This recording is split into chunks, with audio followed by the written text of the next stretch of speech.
We start this story by meeting Cecil.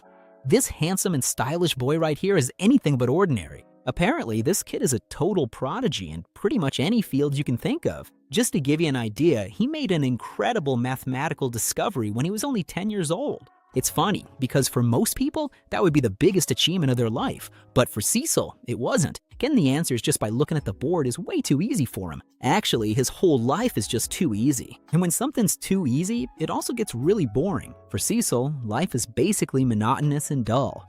Or at least it was, until he met a certain girl. One day, a girl showed up at his house saying she was the villain.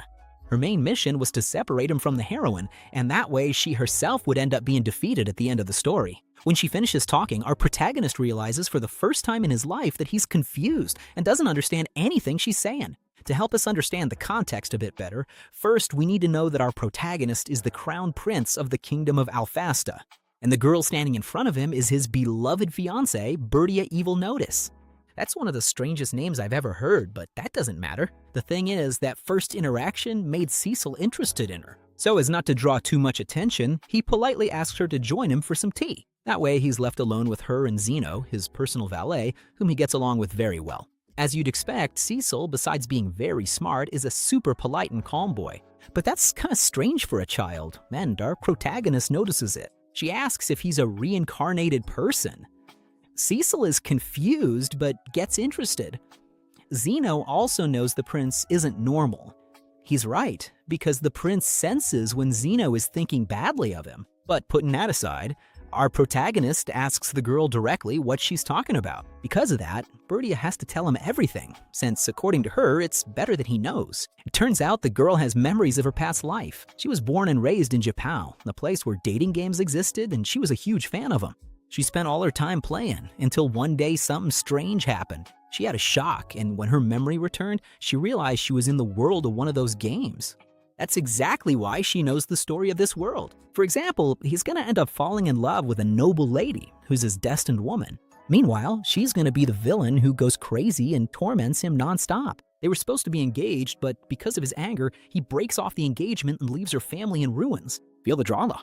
But that doesn't make her sad or scary. In fact, she wants all of this to happen so he can be happy with his promised woman. It's true that her fate won't be pretty at all, but even so, she wants to make her exit in style because this girl wants to become a top-tier femme fatale. And again, Cecil curiously doesn't understand anything that's going on, but he doesn't really care whether she can actually see the future or just has a vivid imagination. What catches his attention is that she wants to become someone who fits into this story. That's why he asks what kind of femme fatale she wants to be. Bertia confidently replies she'll be strong, noble, and beautiful, unlike her current self. Our protagonist is hard on herself, realizing she doesn't match those words yet. This leaves Bertia dying of embarrassment as she realizes what's going on. That's exactly why she explains that in the game, she was destined to lose from the very beginning, so her looks didn't really matter that much. But that only applies to the Bertia from the original game. She tells the prince that he was her comfort when she used to hide away at home, and that's also why she wants him to be happy. So no matter what it takes, she's gonna become a pure and honest femme fatale. She plans to become the best version of herself and then come back. And after giving this huge speech, she runs off, leaving our poor protagonist even more confused. But he also keeps thinking about her, because she's interesting, has no manners, and everything she says is a mystery. That makes him want to watch the girl for a while longer, and if necessary, he'll guide or train her to follow the right path. This is strange for Zeno, because it seems like the prince is actually having fun. And it's true, our protagonist loves that all of this is so unpredictable. Since forever, he's been able to do any task on the first try.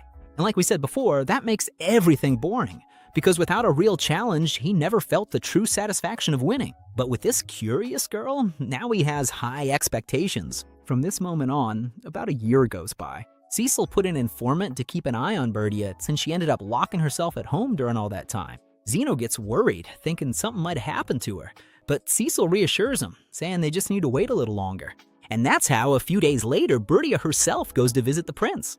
But this time, she's really different. She lost weight and now knows how to behave like a proper lady. With that, our protagonist finds out that the reports were true. The girls spent all that time working out a lot. Now she's really proud because she's changed a lot and thinks the prince won't even recognize her, but she gets a little too excited, so her father asks her to calm down, saying she shouldn't act like that in front of the prince. But actually, our prince thinks she's really cute and tells her father that it's nice she acts her age. Being called cute makes Bertia super embarrassed, but she really likes it and even wants him to say it again. Her father, however, kills the mood right away. He explains that she shouldn't be fooled by appearances. That boy's eyes never smile, and he's incapable of appreciating cuteness. He's a very cold man. That's why she has to settle for her father's loving words and not this boy's. The prince finds this amusing because ironically it's her father who's the disrespectful one. But after a while, the two of them talk alone again, even though Zeno keeps snooping around nearby. Bertia didn't come alone. She brought a little fox named Kuro. She found it nearby, and it refused to leave her side. She brought it along as a failed disguise, but it didn't help her at all. And the reason for this conversation is that there's going to be a party soon. Bertia came to let the prince know that she will nobly fulfill her duty of being his companion. It's funny because she talks as if she's doing him a favor, but the prince also gets a little worried. So he warns her that it's better to keep this whole past life story a secret because you never know when it could cause trouble if someone finds out. To help her understand, he says that a villain full of weaknesses wouldn't have a good level. This excites Bertha because she wants to become a top-tier villain, repeating that she'll do whatever it takes to be a noble and beautiful flower of evil. Also, Bertha is happy to celebrate the prince's birthday, as that's what the party's for. But then she stops to think and realizes that something bad is about to happen. Cecil is about to turn 11, and that means Bertha will be turning 10. Knowing this sends the girl into a panic. According to the story, her mother's gonna pass away. Apparently, an epidemic will break out in the summer, and right before her birthday, her mother will lose her life because of this illness. And the worst part is, it's not just her mother who's in danger. The cure for this disease is a certain herb, and they won't learn how to use it for many years, which will cause a huge drop in the population. Bertha's father will become desperate trying to find a way to help his wife, even going so far as to kneel before the king, but in the end, absolutely none of it will work. Cecile analyzes the situation. If this is really going to happen in a year, there's still time to save her mother and these people. The problem is that Bertha also cares about the game's story. She wanted to stick to the script, but Cecile asks the real question, what matters more to her? Her mother's life or just a story she knows? The answer's pretty obvious to Bertha. She loves her mother and wants to protect her, but she's afraid of how that would affect the prince. But Cecile tries to calm her down, offers her a towel to dry her tears, and tells her that whenever they have a problem, they'll figure out how to solve it together. That's what being her fiancé is for. Then we jump ahead another year. She's venting to the prince, but then remembers her manners and tries to calm down. Cecile tries to understand her frustration. It's because today is exactly her 10th birthday. In the end, she wasn't able to prepare for the epidemic, and all that stubborn Cecile wrote in his letters to her was that everything would be fine. So the poor thing didn't know what to do and suffered all this time. Our protagonist apologizes for that, but honestly, everything would be fine. Bertha, however, is still confused, but the epidemic never came, and her mother is fine. Besides that, she tried to gather as much medicine as she could, but it wasn't enough. It got to a point where she just didn't know what to think anymore, and that's when our hero starts to explain what happened. Just as she had predicted, the epidemic really did happen. But to make a long story short, our protagonist took the information she gave him, figured out what the disease was, and made the medicine himself. Thanks to that, they treated the sick immediately. Hearing this, she's in shock and confused. She needs more details because it's overwhelming. So Cecile takes her out for a walk to calm her down and starts telling her what he's been up to since she mentioned her mother. First, his status as a prince made things a lot easier. He had access to a huge library where he learned about the moon leaf, which was the key to making the medicine. After he more or less understood how it worked, he was able to grow the leaf without any trouble. And it wasn't just a little plant, he grew a huge tree. Then he went to Bertha and asked about her mother's symptoms. She didn't know why, but she helped him identify the disease more easily. From there, he talked to several specialists on the subject and ended up developing the medicine on his own. Zeno was shocked at how easily he managed to create it. But the journey didn't end there. Since it was a pandemic, our protagonist had to get the adults to work, so he got involved with important people in the field. But he was manipulating everyone without them realizing it. He made them casually interested in the disease, which led to a lot of research. He talked about the medicine and everything else, but in a very indirect way, so no one would know what he was up to. Until he got to the point where the researchers themselves, on their own, predicted the arrival of the disease and decided to take action. He didn't really like this part, especially because he left too many obvious clues, and even then it took people a while to catch on. Zeno even teased him about his bad luck, like any good friend would, but at least everything worked out in the end. They found the first infected patient, and the doctor was able to treat him successfully. To be honest with himself, Cecil was surprised to see that what Bertha said actually happened. After all, it was normal not to fully believe her story. Either way, it was still a really fun and new situation for him. For example, as perfect as he is, he couldn't guide the doctor properly and even ended up making Bertha worried. He thinks this happened because of his bad habits. Like, he expects normal people to figure things out as quickly as he does. Or that thing where he sends letters saying everything's fine without giving any explanation. In the middle of these thoughts, Bertha interrupts again because she still finds it really strange how he did all that. For Cecil, it was pretty simple. He couldn't just ignore his fiancée's concerns. And that sounds lovely, of course, but Bertha wants to know how an 11-year-old boy managed to do so many things. According to Cecil, it's because he's the crown prince. He doesn't just have access to a lot of information, but also to a bunch of influential people, so it wasn't that hard for him. But nope, Zeno, who was eavesdropping in the back, thinks that a normal prince would never do something like that. And it's amazing to know that our protagonist realizes when Zeno thinks that, since he notices his presence but doesn't say anything. For Bertha, it becomes clear how he managed it, and she understands why in her world this boy was called the android prince. Cecil tries to get her to finally calm down, since in the end, no one lost their life and everything turned out fine. She agrees that that's the good part of the story, even though she still finds everything very complicated. But the surprises didn't end there. Today just so happens to be Bertha's birthday, and Cecil says he has a gift made especially for her. It looks like an ordinary necklace, but it's actually a universal antidote. When he was researching the illness, he found a really interesting book in the royal library. The book was really well hidden and even had a riddle that almost no one could solve, but he managed to do it. He tells her that it's a remedy because as his future wife, it's possible someone might try something against her life. So the necklace also works as a kind of amulet, and right then he goes over and puts it on her. Little Bertha gets really embarrassed, but she's also super happy and grateful.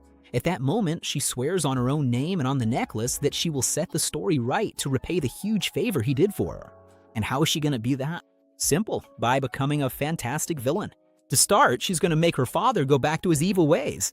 Cecil tries to say that none of this is necessary, but she wants to make sure he gets his happy ending no matter what. So no matter what Cecil says, the girl is totally determined. Well, time keeps passing and passing until we reach the point where we're at Ron Academy, but this time the student council president, our beloved protagonist, welcomes the new members, and among them is his dear fiancée, Bertha, because she's also just started her academic life at this place. A little later, in the student council room, you can see the members talking about Bertha. Charles, who I could call Carlos, but since that name's already taken, I'll call him Miguel. Miguel suits him well. Well, Miguel compliments our protagonist, saying he has a very refined and interesting fiancée, pointing out that she was the center of attention during the ceremony. And here we meet another guy named Xiao Wen. And if he looks like the protagonist, it's because he's his younger brother. He also compliments Bertha's beauty, saying he hopes to get along really well now that she's going to be his sister-in-law. And another guy named Cram, who is just as emo as he looks, says he doesn't think he'll be able to handle someone as energetic as Bertha. And lastly, a man named Bald speaks up, saying our protagonist has some pretty amazing legs, but he doesn't mean it in a bad way. He's a martial artist and loves working out, so he admires her because he knows she must have worked really hard to be the way she is. Miguel says that can't be true because she's a lady and wouldn't do that kind of activity. But Cecil, in his mind, knows that Bald is absolutely right, and everyone is definitely going to be surprised when they see that Bertha doesn't fit the image they have of her. In that same place, Carlos is also there, and McGill gets really interested to know if he already knows Bertha, since the two of them apparently share the same last name. Because yeah, Carlos was adopted by some of Bertha's distant relatives. But he answers no, since they share a name, but you can't just know a stranger. Though the conversation's interesting, Sino tells Cecil it's time to go. The prince tells the others he'll walk around the academy with Bertia, really surprising Miguel, as Cecil never cared for such things. He suggests everyone go together, and Sean agrees, leaving Cecil no choice but to end up agreeing. But on the way there, something pretty curious happens. They run into Enderon, who's playing and wandering around there. Because of that, Cecil keeps staring at her intently and then talks privately with Carlos. Even so, they keep going, and when they get to Bertia, she gets really worked up seeing all of them. Bertia is also with the small group, but one of them really stands out, Kuro. She's in her human form, but regular people can't see her tail or her little ears. Bertia, on the other hand, is super surprised to see all the important characters gathered together. In that same place, we meet Johanna, who is Cecil's cousin, and she's actually interested in talking to him, saying that Bertia was really anxious for him to arrive. By the way, she was totally charmed because she thought he was adorable. And there's something funny too. They look a lot alike because both of them love messing with Bertia's reactions. And speaking of her, Bertia tells our protagonist that she made some new friends, but she calls them her henchmen, just to sound a little more like a villain. Of course, Cecil gets it, but he explains to her that she can't call her friends that in public. But Johanna steps in and says that actually they formed a Bertia fan club. And this group is made up of her and the other girls. The girl with green hair is named Cynthia Sornelis, the one with orange hair is Silica Lunia, and the one with slightly brown hair is Anne Cogareth. It's not an official group or anything like that, but they're people who want to protect and support Bertia because they all agree that she needs to be cared for and guided. Which annoys her because she feels like they're treating her like a child. But putting that aside, Cecil has something for her. Sino lets them know it's time to give it to her, so they go talk in private. There, he gives her some blue roses that he got especially for her to celebrate her entrance into the academy. Bertia is deeply happy, but not for the reason they think. She thinks they're giving her this too, because just like in her game, Cecil and the heroine have already met. But she noticed the color differs from the original story. She only tells Cecil this last part. He says he bred this rose himself because he knows she likes that color. So she hesitates to accept them, as they're even more special than she imagined. But then she looks closely at the roses and just can't help but accept them. They have the same color as her prince's eyes, and are just as beautiful. But she said that without thinking and gets super embarrassed. The scene melts the hearts of everyone present. And even though Bertia tries to hide her feelings, Miguel and the others start to notice her true personality. And on a new day inside the kingdom's castle, Marquis Noches talks to Cecil about his daughter. He's really worried. He tells her that his little girl, so beautiful, so lovely, and so pure, is completely determined to follow the path of evil. So much so that she even wrote a detailed manual on how to become a villain. The Marquis shows the writing, and Cecil is impressed by how much his fiancée knows about economics and embezzlement. Even so, even though the whole thing's pretty bad, our protagonist tries to calm the guy down and suggests that it's probably just a rebellious phase because of her age, and that it'll pass with time. But the father's worry doesn't go away, because soon Bertia will be introduced to high society, and he's afraid her behavior might cause problems. Cecil promises he'll be by her side the whole time to keep things under control, but he also makes it clear that if something interesting happens, he'll just let it play out for his own amusement. The long-awaited day of the presentation finally arrives, and both Cecil and Bertia stand out among everyone as a flawless couple. The prince is surprised to see that his beloved has started behaving like a refined lady. Now, she's the kind who lifts her pinky when drinking tea, and on top of that, she's not causing any embarrassment, at least for now. In the middle of the event, Viscount Riley approaches, excited to see her. He already knows Bertia, and his overly familiar attitude catches our protagonist's attention. The prince notices Bertia whispering something in the guy's ear, which irritates him, and right away he grabs her hand to pull her away from the guy. When they're alone, he directly asks if Riley's the one who helped her with that manual, and she, a bit embarrassed, admits that he is. Then the prince demands to know what her relationship is with this man.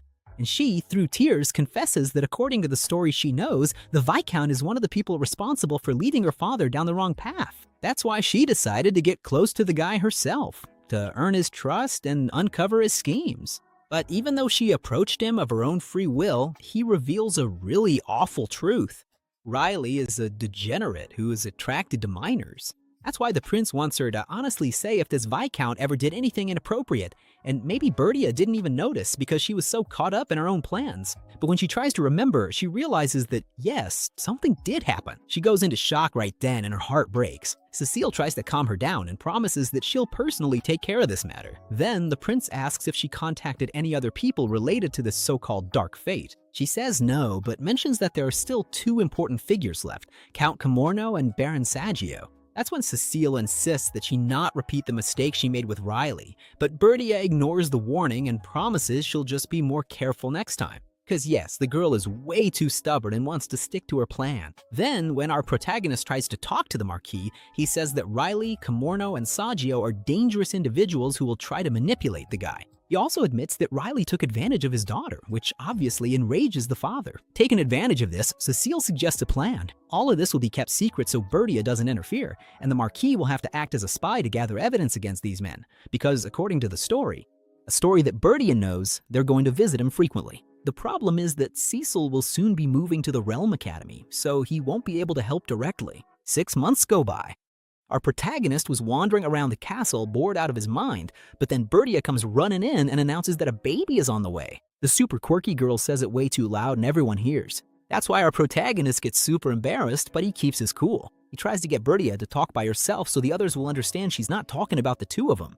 Bertia realizes the mess she just made and gets really embarrassed, telling everyone that they haven't even had their first kiss yet. And just to be clear, she explains that she's talking about her dear mother, because apparently her mom is the one who's pregnant. So the misunderstanding gets cleared up, but our protagonist still plays it safe and gives everyone a threatening look so they don't start spreading weird rumors. After that, he walks her to the exit to escort her to the carriage.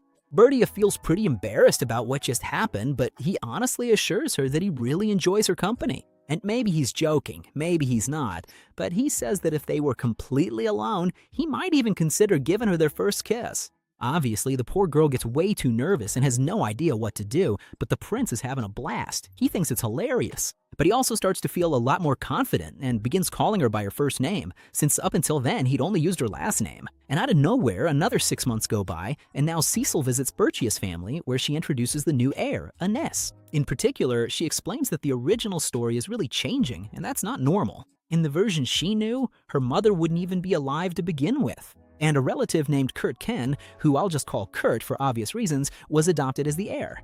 But since her mother is still alive, now Ines has that role. But even so, she believes she can still play the role of the villain and make Cecil end up with the heroine, especially since the heroine also has several suitors, and depending on the circumstances, she might end up engaged to one or another, which was really important and something she should have told our protagonist a long time ago. But he also doesn't see any reason to keep going with this plan, since his relationship with her is going well. But then she gets flustered and tries to warn him about something serious that could happen if she doesn't follow this destiny, but decides to stay quiet. Uncertain, the prince asks about the other candidates, and she mentions several important names. She also explains that all of them, including our protagonist, fall in love with the heroine at the same time in the original story, but because of the changes happening now, things are heading in a different direction. And Bertie is afraid that if the story tries to correct itself, Ines could be affected too.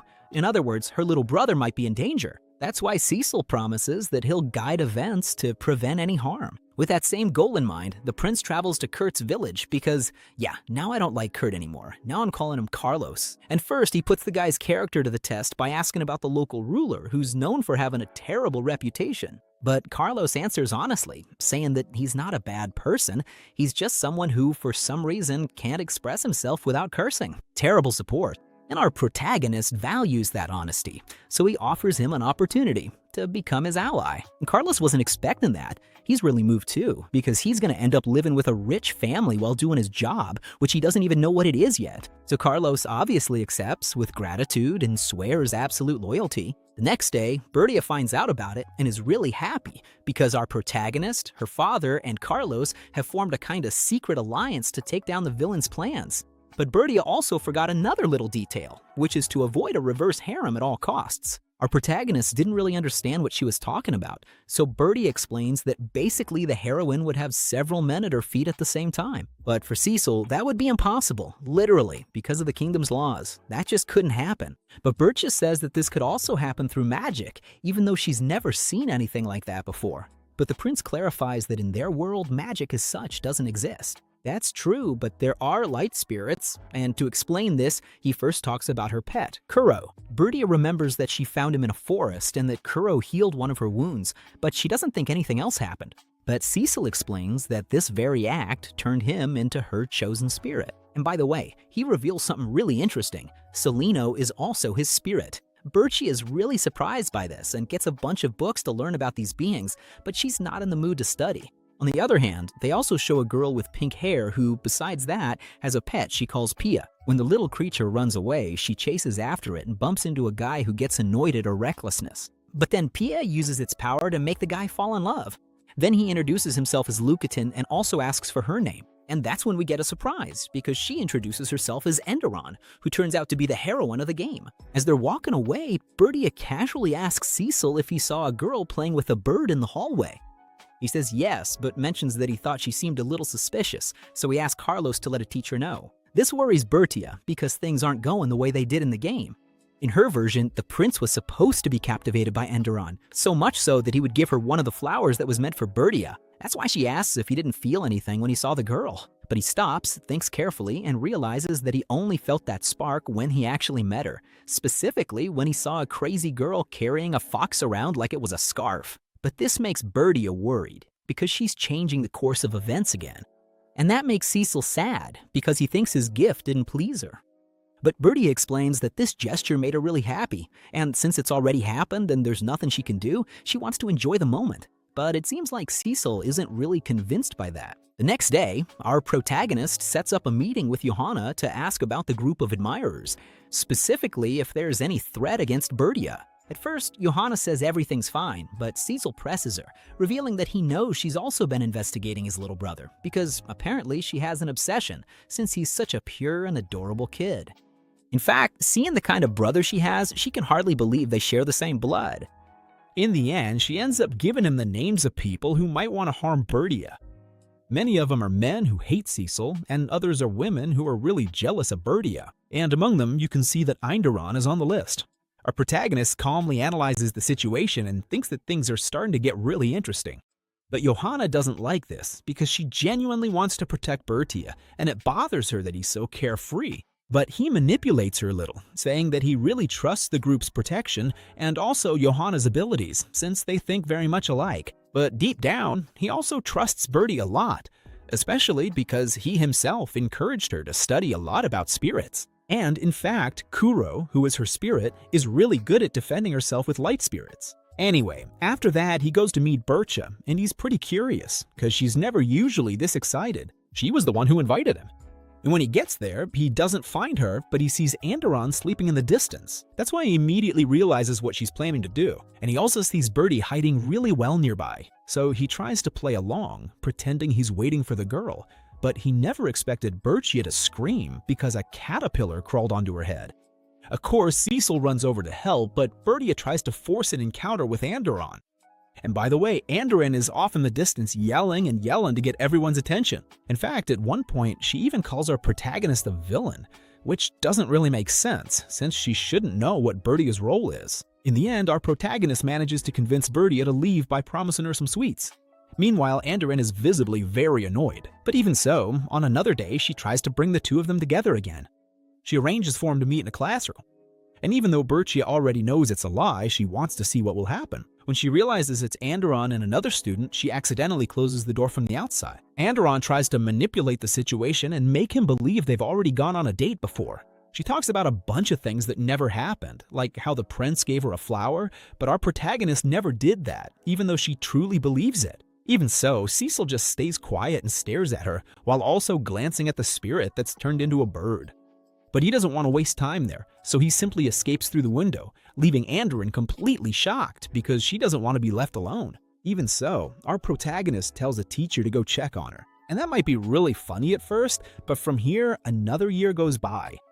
Cecil tells Bertia that she hasn't stopped trying to set him up with Enderon, and in return, she asks how those meetings have been going. He replies that so far they haven't even had a formal introduction like nobles usually do. On the other hand, Bertia doesn't understand how the protagonist isn't falling in love with the one who should also be the main character. Even without meaning to, she ends up admitting that she's been manipulating situations so the two of them always run into each other. And Cecil already knew that, but he takes the opportunity to pretend he's really annoyed and then really distressed, explaining to his fiancée that he already has his own plans and that's why he's keeping his distance from her. And that makes Bertia delude herself, because she knows he could have everything perfectly planned out, since obviously he would never let his golden lady slip away.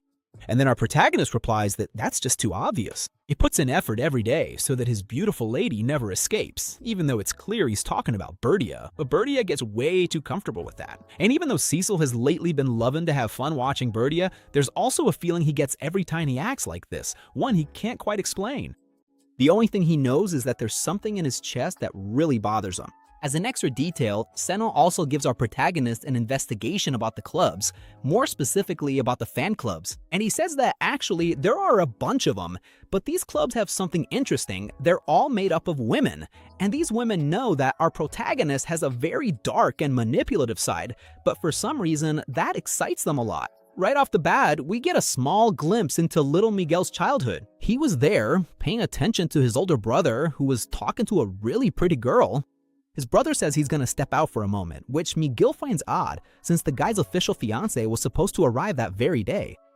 But the only thing his brother does is ask Miguel to look after the girl. And with that, he simply turns his back and leaves. Miguel then goes straight over to talk to the young lady who was waiting, and that girl was Anne. Feel the drama.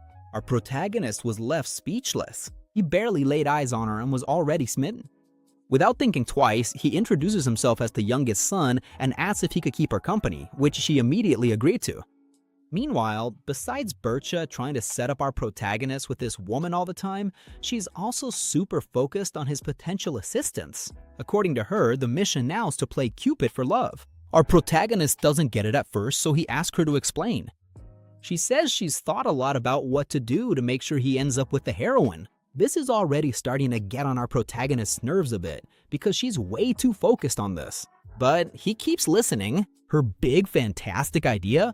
Make the characters from the other routes find amazing partners so they won't even have time to look at the heroine.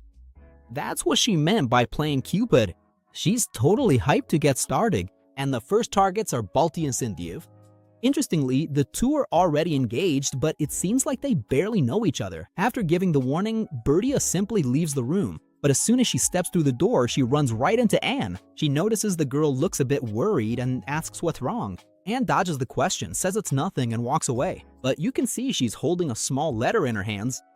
The next day, we see that Bertia isn't about to give up on her plans. She tries to get Cynthia and Balti to spend some quality time together, but our protagonist butts in as well, even though Balti says he was the one who invited him. That's when Bertia notices something interesting. Cynthia's wearing pants. When she asks why, Cynthia just laughs and shows her by example. Turns out she's really good at horseback riding, which is exactly what they came there to do. Balti is impressed by her skills, but Bertia doesn't get it at all. After all, wasn't Lady Cynthia supposed to be super weak after an illness? The detail Bertia forgot is that this illness only happened during a pandemic, and Cynthia herself says she's never had anything serious in her whole life. Our protagonist explains the situation to Bertia, and she feels really bad, unable to believe how much the story has changed in such a short time. Cecil elegantly takes Bertie on his horse, while the other two start going faster and faster. Without meaning to, the two of them end up competing. Neither wants to lose, and our protagonist doesn't want to be left behind either. Actually, that's just an excuse to make Bertie hold on to him a little tighter. To tease her, he even steers the horse into a ditch and makes a huge jump. Even though things got out of hand, Cynthia tells Balti that she lost the race but had a ton of fun. She asks if he can keep her company another day, and he immediately agrees since he doesn't want to slack off on his training. While the two of them are super happy, Bertie is shaken because she didn't expect the jump to be so scary. Cecil loves seeing her reactions, but thinks that this time he might have gone a little too far. The problem is that while they're talking, Miguel walks by with a young lady. That's normal for Cecil, since his friend loves going out with lots of girls, but Anne doesn't like it one bit. If looks could kill, things would get pretty tense for him. The next day, Miguel ends up bumping into Anne. He notices her anxious expression and asks if everything's okay, letting her know he's great at resolving conflicts if she wants to talk about it. Seeing her like this brings back childhood memories because he always tried to cheer her up, but this time it's something she needs to handle on her own. Her father sent a letter demanding that she quickly decide what to do about the engagement to Miguel's brother.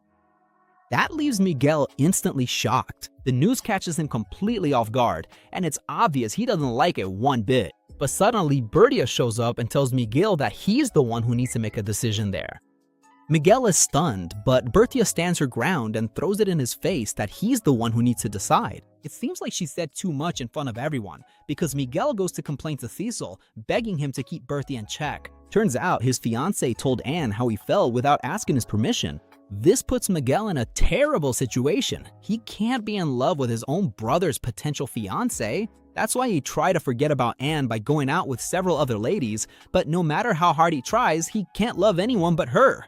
He adores her and at the same time feels frustrated because even though his heart belongs to her, she can never be his. This also catches our protagonist off guard, but now the problem is even bigger. He didn't have time to warn that Anne was right behind, listening to everything. Bertia gets annoyed and tells Miguel that if he loves her so much, he should try harder to be with her. Miguel explains that if they got married, she would only be a countess and maybe wouldn't be as happy as she deserved. That's when he notices the audience. He's left speechless, and Bertia tells the truth. Financial stability is important, but women are happy where there is love. Besides, she's sure he's just mad about losing the girl to a womanizing brother. And Bertia assures him that Anne would 1,000 times rather be the wife of a count who truly loves her. Poor Anne is dying of embarrassment, but she admits it's true. Miguel can hardly believe what he just heard and asks if she's serious. The girl is so embarrassed she can't even speak. So Cecil tells Miguel and Bertia not to pressure her. He also explains to his friend that the title's important, but if Miguel becomes his assistant, he'll be the assistant to the future king, which brings a lot of status.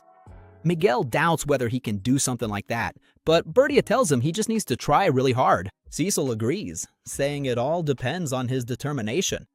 With those words, Miguel gathers his courage, kneels in front of Annie, and confesses that he has always been deeply in love with her. He promises to become a man worthy of courting her at any cost, asking only that she watch over him and support him. The girl replies that she is also a noble and understands how a political marriage works, but she would rather have a happy marriage, one where there's love. That's why she wants to think about her own future. Miguel thinks that's perfect and says that her answer alone is enough to make him want to serve even the Demon King himself. It's a cool line, but Cecil notices that they're calling him the Demon King. In the end, everything worked out, and Bertia is super happy. Switching couples, the next day there's a curious theme. Bertia finds Prince Chan looking really happy. He says he got a very rare sweet that is only sold in another region. But then Joanna comes over, all happy for him, which catches Chan by surprise. She tries to be nice, but Chan can't even look her in the eye. He suddenly runs off, making up an excuse that he has something to do. Bertia can't believe he treated his future fiancé like that. Joanna tries to play it off, telling Bertia not to worry, but deep down she wants to find a way to improve their relationship. It's clear that his attitude hurt Joanna. Coincidentally, Silica walks by nearby, insisting that Crom eat something. He apologizes, saying the heat killed his appetite. She gets really mad, warns him that he'll get even weaker, and tells him to eat the sweets she just made. Bertia overhears this and thinks it's a brilliant idea. In no time, she ropes everyone into her plan to make homemade sweets. Joanna gets excited to help, but Bertia is even more pumped, knowing this could win Chan's heart. This time, they got a top-notch teacher, Chef Silica. Silica says that a few days ago she gave Crom some vegetable cookies. Since he hates veggies, that was the way she found to get him to eat them and take care of his health. Bertia thinks that's wonderful, saying that's the true power of love. Silica gets super embarrassed and prefers to focus on the recipe. Since it's their first time in the kitchen, they decide to make simple cookies. During the process, they ask Joanna why Chan acts the way he does. According to Joanna, he's always been distant, but now she feels like he's even afraid of her. She thinks maybe she was a bit too intense, but keeps that to herself. Silica suggests that maybe Chan feels intimidated because Joanna seems too perfect, and he's afraid she'll get mad if he messes up. Silica herself feels something similar. The more she tries to be a perfect lady, the more she thinks Crom is afraid of her. Apparently, they're childhood friends. Silica was the only one who really talked to him. When they were kids, she noticed he was always by himself, so she took the initiative to get closer. Remembering that makes her so happy she goes silent.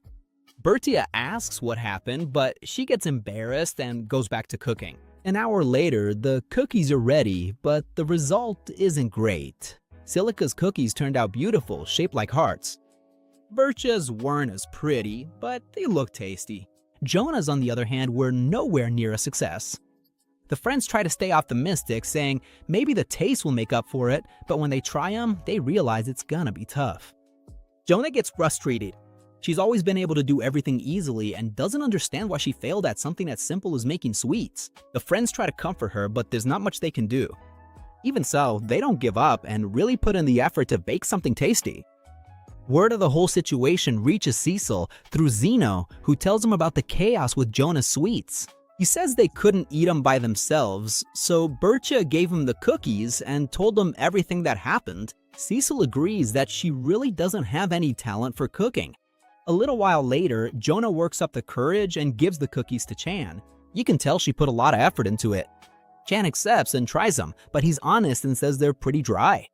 When she hears that, Jonah apologizes for making him eat something like that, and he asks why she's acting so weird. That's when she reveals that she baked them herself. Since he likes sweets, she wanted to cheer him up, but no matter how hard she tried, she just couldn't get it right. She was already saying goodbye so she wouldn't bother him anymore, but Chan stops her right there. He's completely taken aback and surprised by the gesture. Almost at the same time, in the student council room, everyone is suffering from the heat, but the most downcast is Crom, who just got a letter full of complaints from his dad. Just then, Silica and Bertia come in, bringing some snacks for everyone. But as soon as she walks into the room, Silica immediately starts scolding Crom. She tells him not to leave his clothes lying around because they'll get wrinkled, and complains about the mess he makes. That's when things get ugly. Crom's patience runs out. He snaps and says he doesn't like being around Silica because she scares him. And he tells the truth, saying that if she hates him so much, it's better not to even come near him. He says he doesn't even understand what they are to each other since she's always scolding him, but they're just childhood friends. He thinks that's really annoying, and the mood in the room instantly drops. Our protagonist gets that Crom might have been in a bad mood, but knows he crossed the line. Silica starts crying right away, and Bertia gets furious with him. She demands that he finally realize the love and affection Silica has for him. Since he doesn't get it, Bertia starts throwing the facts in his face, asking who picks up the candy he drops, who lends him a handkerchief so he doesn't get the books dirty, and getting straight to the point, who would bake homemade cookies if they didn't feel anything? Silica is mortified and tries to say it's just part of her personality. Miguel can actually relate to the situation. Unable to take it anymore, Silica runs off and Bertia goes after her to talk in private. Silica's really upset with Bertia, complaining that she doesn't understand how delicate a girl's heart is.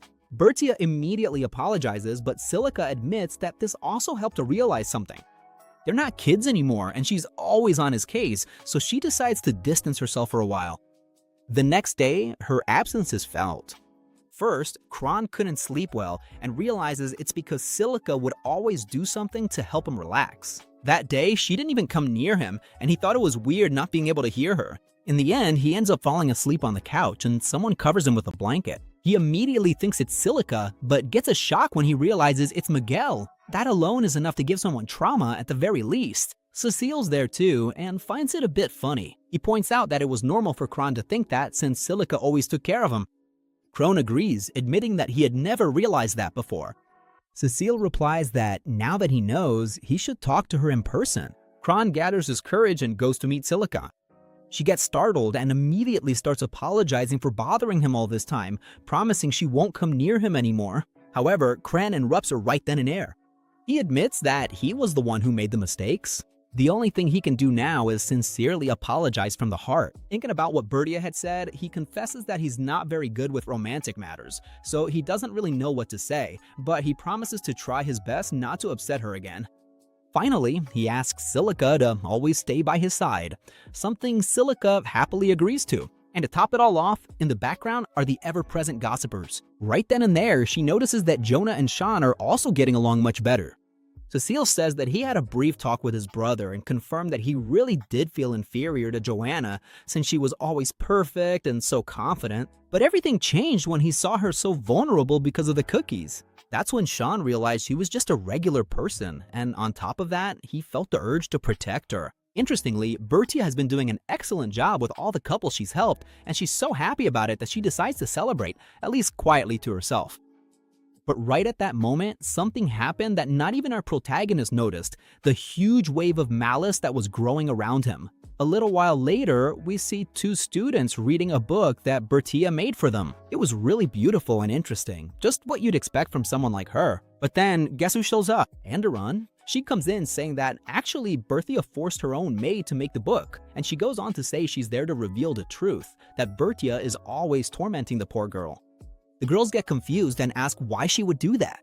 According to Enderon, it's because Bertia is insanely jealous of her sweetness and popularity. A little while later, Cecil ends up finding out about all this behavior.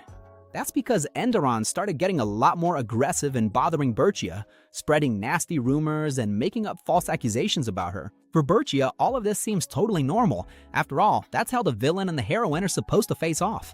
But for her friends, there's nothing funny about it. While he was thinking about that, Carlos shows up with the student council plans for middle school. Since Cecil started high school in the middle of spring, Carlos is the one running the middle school council now, but his friend didn't just come by to drop off paperwork. He had an important question. He wanted to know if Cecil would allow Bertia to call him little brother Carlitos. Very politely, Cecil replies that not even in his wildest dreams. At that moment, the rest of the council arrives and Carlos leaves to take care of his own work. But the council members show up wearing something new, earrings that Bertia gave him as gifts. And the thing is, she didn't give our protagonist anything. At that moment, Cecil starts giving off a scary aura. Miguel gets startled because he's never seen his friend like that before and asks if he's angry. This ends up being a clue for Cecil himself. Since he almost never loses his cool, he hadn't even noticed, but the truth is, he was really frustrated and bothered. Later, when he meets up with Bertia, he takes the opportunity to ask her about this whole Carlitos thing. All happy, she confirms that it's true to her. Unlike in the original game, she's not his adopted sister, so she just wanted to play the role of the little sister to get in the way of his relationship with the heroine. But of course, with Cecil, it's a different story, because he wants him to stay as close as possible to Enderon. Besides that, she confides that she never had siblings in her past life and always wished she did. Cecil suggests that if she wants it so much, she can call him little brother too, but she immediately refuses. She actually loved the idea, but remembers that he's Prince Cecil and her fiancé, not her older brother. Hearing that gets Cecil really excited, and he tells her she needs to give him a nickname, since there's no way he'll let her call Carlos little brother. Bertia gets super nervous and doesn't know what to do. She musters up the courage and ends up calling him Cel. Our protagonist gets all giddy again and, taking advantage of the moment, casually asks if she doesn't have something to give him. Bertia tries to play dumb, pretending she doesn't know what he's talking about, but Cecil is straightforward and says that being left out of the gift makes him really sad. She gets startled and tries to explain, saying she thought he didn't need it. Cecil replies that he does need it, and there's nothing wrong with him wearing it. He goes over to her little box himself and notices that the earrings have the colors of his eyes and hair mixed together, and they're still connected by a red chain, looking like the red string of fate. He thinks it's adorable, but they're not just ordinary accessories. Bertia put protective dark magic on them to block Enderon's charm magic. And she gave these to the boys and to all her friends. That's the reason she didn't want to give the earring to Cecil. In her mind, he really wants to be with Enderon, so he wouldn't need to protect himself from the girl's power. Cecil tells it like it is. Without the protection, he'd basically become a puppet. And obviously, Bertia doesn't want that to happen. That's why Cecil insists this is yet another reason for him to wear the earring, so he doesn't lose his mind and can choose his own lady by his own will. He grabs the earring himself, puts it on, and even asks Zeno to add a bit of his magic to it. That makes Kuro show up right away, totally on high alert. The thing is, there's a catch to this magic. The earring can't be taken off anymore. Bertia gets super embarrassed because if people see the two of them wearing matching accessories, they'll think they're a totally lovey-dovey couple. If that happens, she's sure the heroine will get the wrong idea and pick a different route. But Cecil reassures her, reminding her that the girl's pretty stubborn. To top it off, he even calls her Auntie, a nickname for Bertia just to tease her, since he insisted she call him Still. The poor thing turns redder than a tomato. But our protagonist is persistent and doesn't take no for an answer, so he leaves super happy after that conversation. He even realizes it's 1,000 times more fun to hear things straight from her than from anyone else. And while he was walking around, a girl comes up to him with a letter from His Majesty. They were direct orders from his father. He would have to travel to the neighboring kingdom to study for about 4 months. Already in the other kingdom, we see Cecil accompanied by the local duke. The guy brags that liquor is their region's specialty. And taking advantage of the topic, the Duke mentions that he heard Cecil's people were complaining about the rise in liquor prices. He pretends to be really upset about it, but says the old price wasn't the normal one. For Cecil, the move was obvious. They sold it cheap to take over the market, the product got popular, and then they raised the price. And of course, anyone who missed the taste would pay more without complaining. Our protagonist agrees that it's a great way to make money, but he gets straight to the point. He points out that his people have also been working hard for years producing alcohol and have created top-quality products, so there's no need to worry about his kingdom. With all the politeness in the world, he says that on his next visit, he'll make a point of showing them the products, leaving the stuck-up old man looking pretty embarrassed. Anyway, Cecil is in this country because they started acting pretty suspicious. For sure, his father sent him there to keep everyone in line. That's why he's been gathering information in his own way and pushing some deals for his own benefit.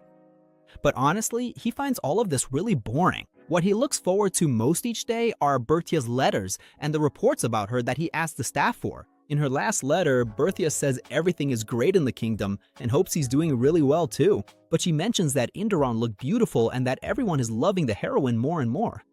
That's why Cecil immediately asks to read the messenger's report, and then things get ugly.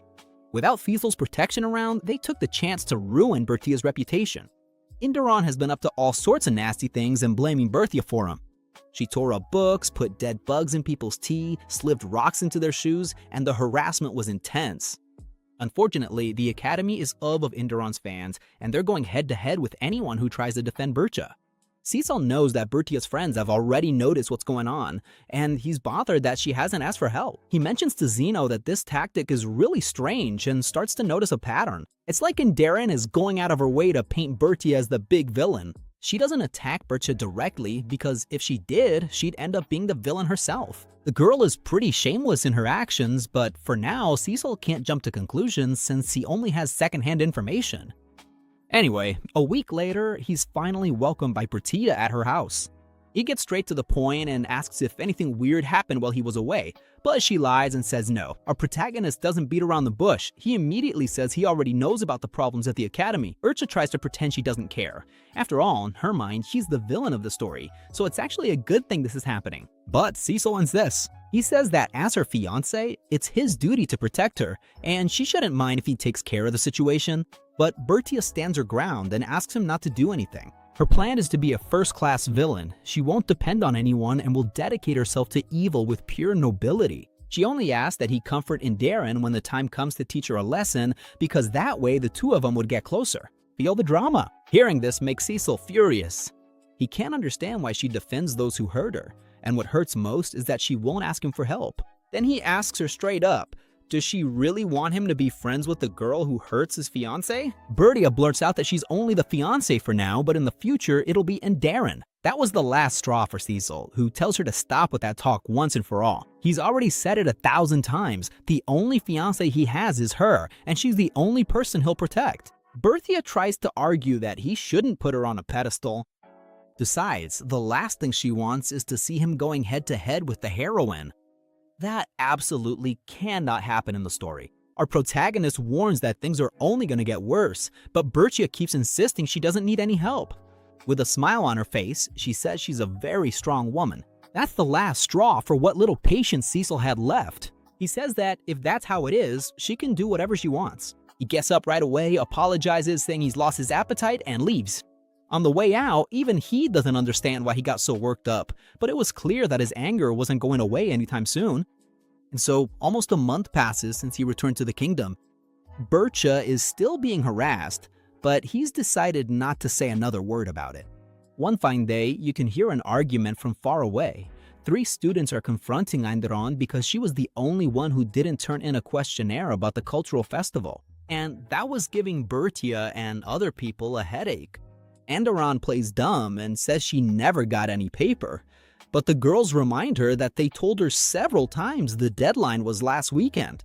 With a straight face, Inderon claims that Bertia must have hidden the paper just to mess with her. That really ticks off the girl who was confronting her. She can't believe Inderon had the nerve to blame Bertia when it was her own fault. Out of nowhere, Inderon starts crying, and the boys nearby rush over to comfort her, assuring her they're on her side. Cecil, watching everything, quickly notices from the guys' expressions that they'd fallen right under her charm spell. What nobody expected was for Bertia and her friends to show up right at that moment. They catch Inderon scheming again, but the girl turns the tables. Crying her eyes out, she points her finger and accuses Bertia of being the one to blame for everything, asking why she's so mean. The friends, already out of patience, snap back saying it's Ain't Darren who's making Bertia suffer. But Bertia tells everyone to stop. She steps forward, head held high, and says she's not gonna run away or hide, so there's no need to drag anyone else into this. She loudly declares that Inderon is her target and that she'll handle the situation herself. Anderon cries even harder, calling Bertia cruel. But the plan backfires. The girls who are demanding the questionnaire are impressed. Even after suffering so much injustice, Bertia stood up to her directly and played fair. They really respect her for her integrity. Bertia thought she was nailing the villain role, but the girls realized she only stepped in to keep them from losing their cool. Inspired, they say they're gonna work hard to become ladies as good and strong as she is. The scene completely unmasks Einderon, who doesn't understand what's going on and storms off, furious that things didn't go according to plan. But from a distance, we see that there was another boy paying attention to Bertia and some women having tea nearby. One of these women gets really angry, makes up an excuse that the teacher called her and stomps off. Meanwhile, Cecil decides to follow Einderen and walks right into a disturbing scene. The girl was repeatedly stabbing the chair where Bertia used to sit. Really worried, and with good reason, Zeno asks if he's not gonna do something about it. After all, that chair had been custom made by Bertia's father, especially for his daughter. Cecil knows that putting an end to Eindron's party would be easy, but he remembers that Bertia made it clear she didn't want any help. Anderon starts to leave and they get ahead of her, but when she walks past Cecil, he can't hold back and warns her that if she doesn't ease up on these games, things are gonna end badly for her. Anderon leaves. Cecil's a bit shocked at himself because he didn't mean to threaten her. He just wanted to watch and let Bertia handle things on her own, but he realized that just sitting on the sidelines is way too boring.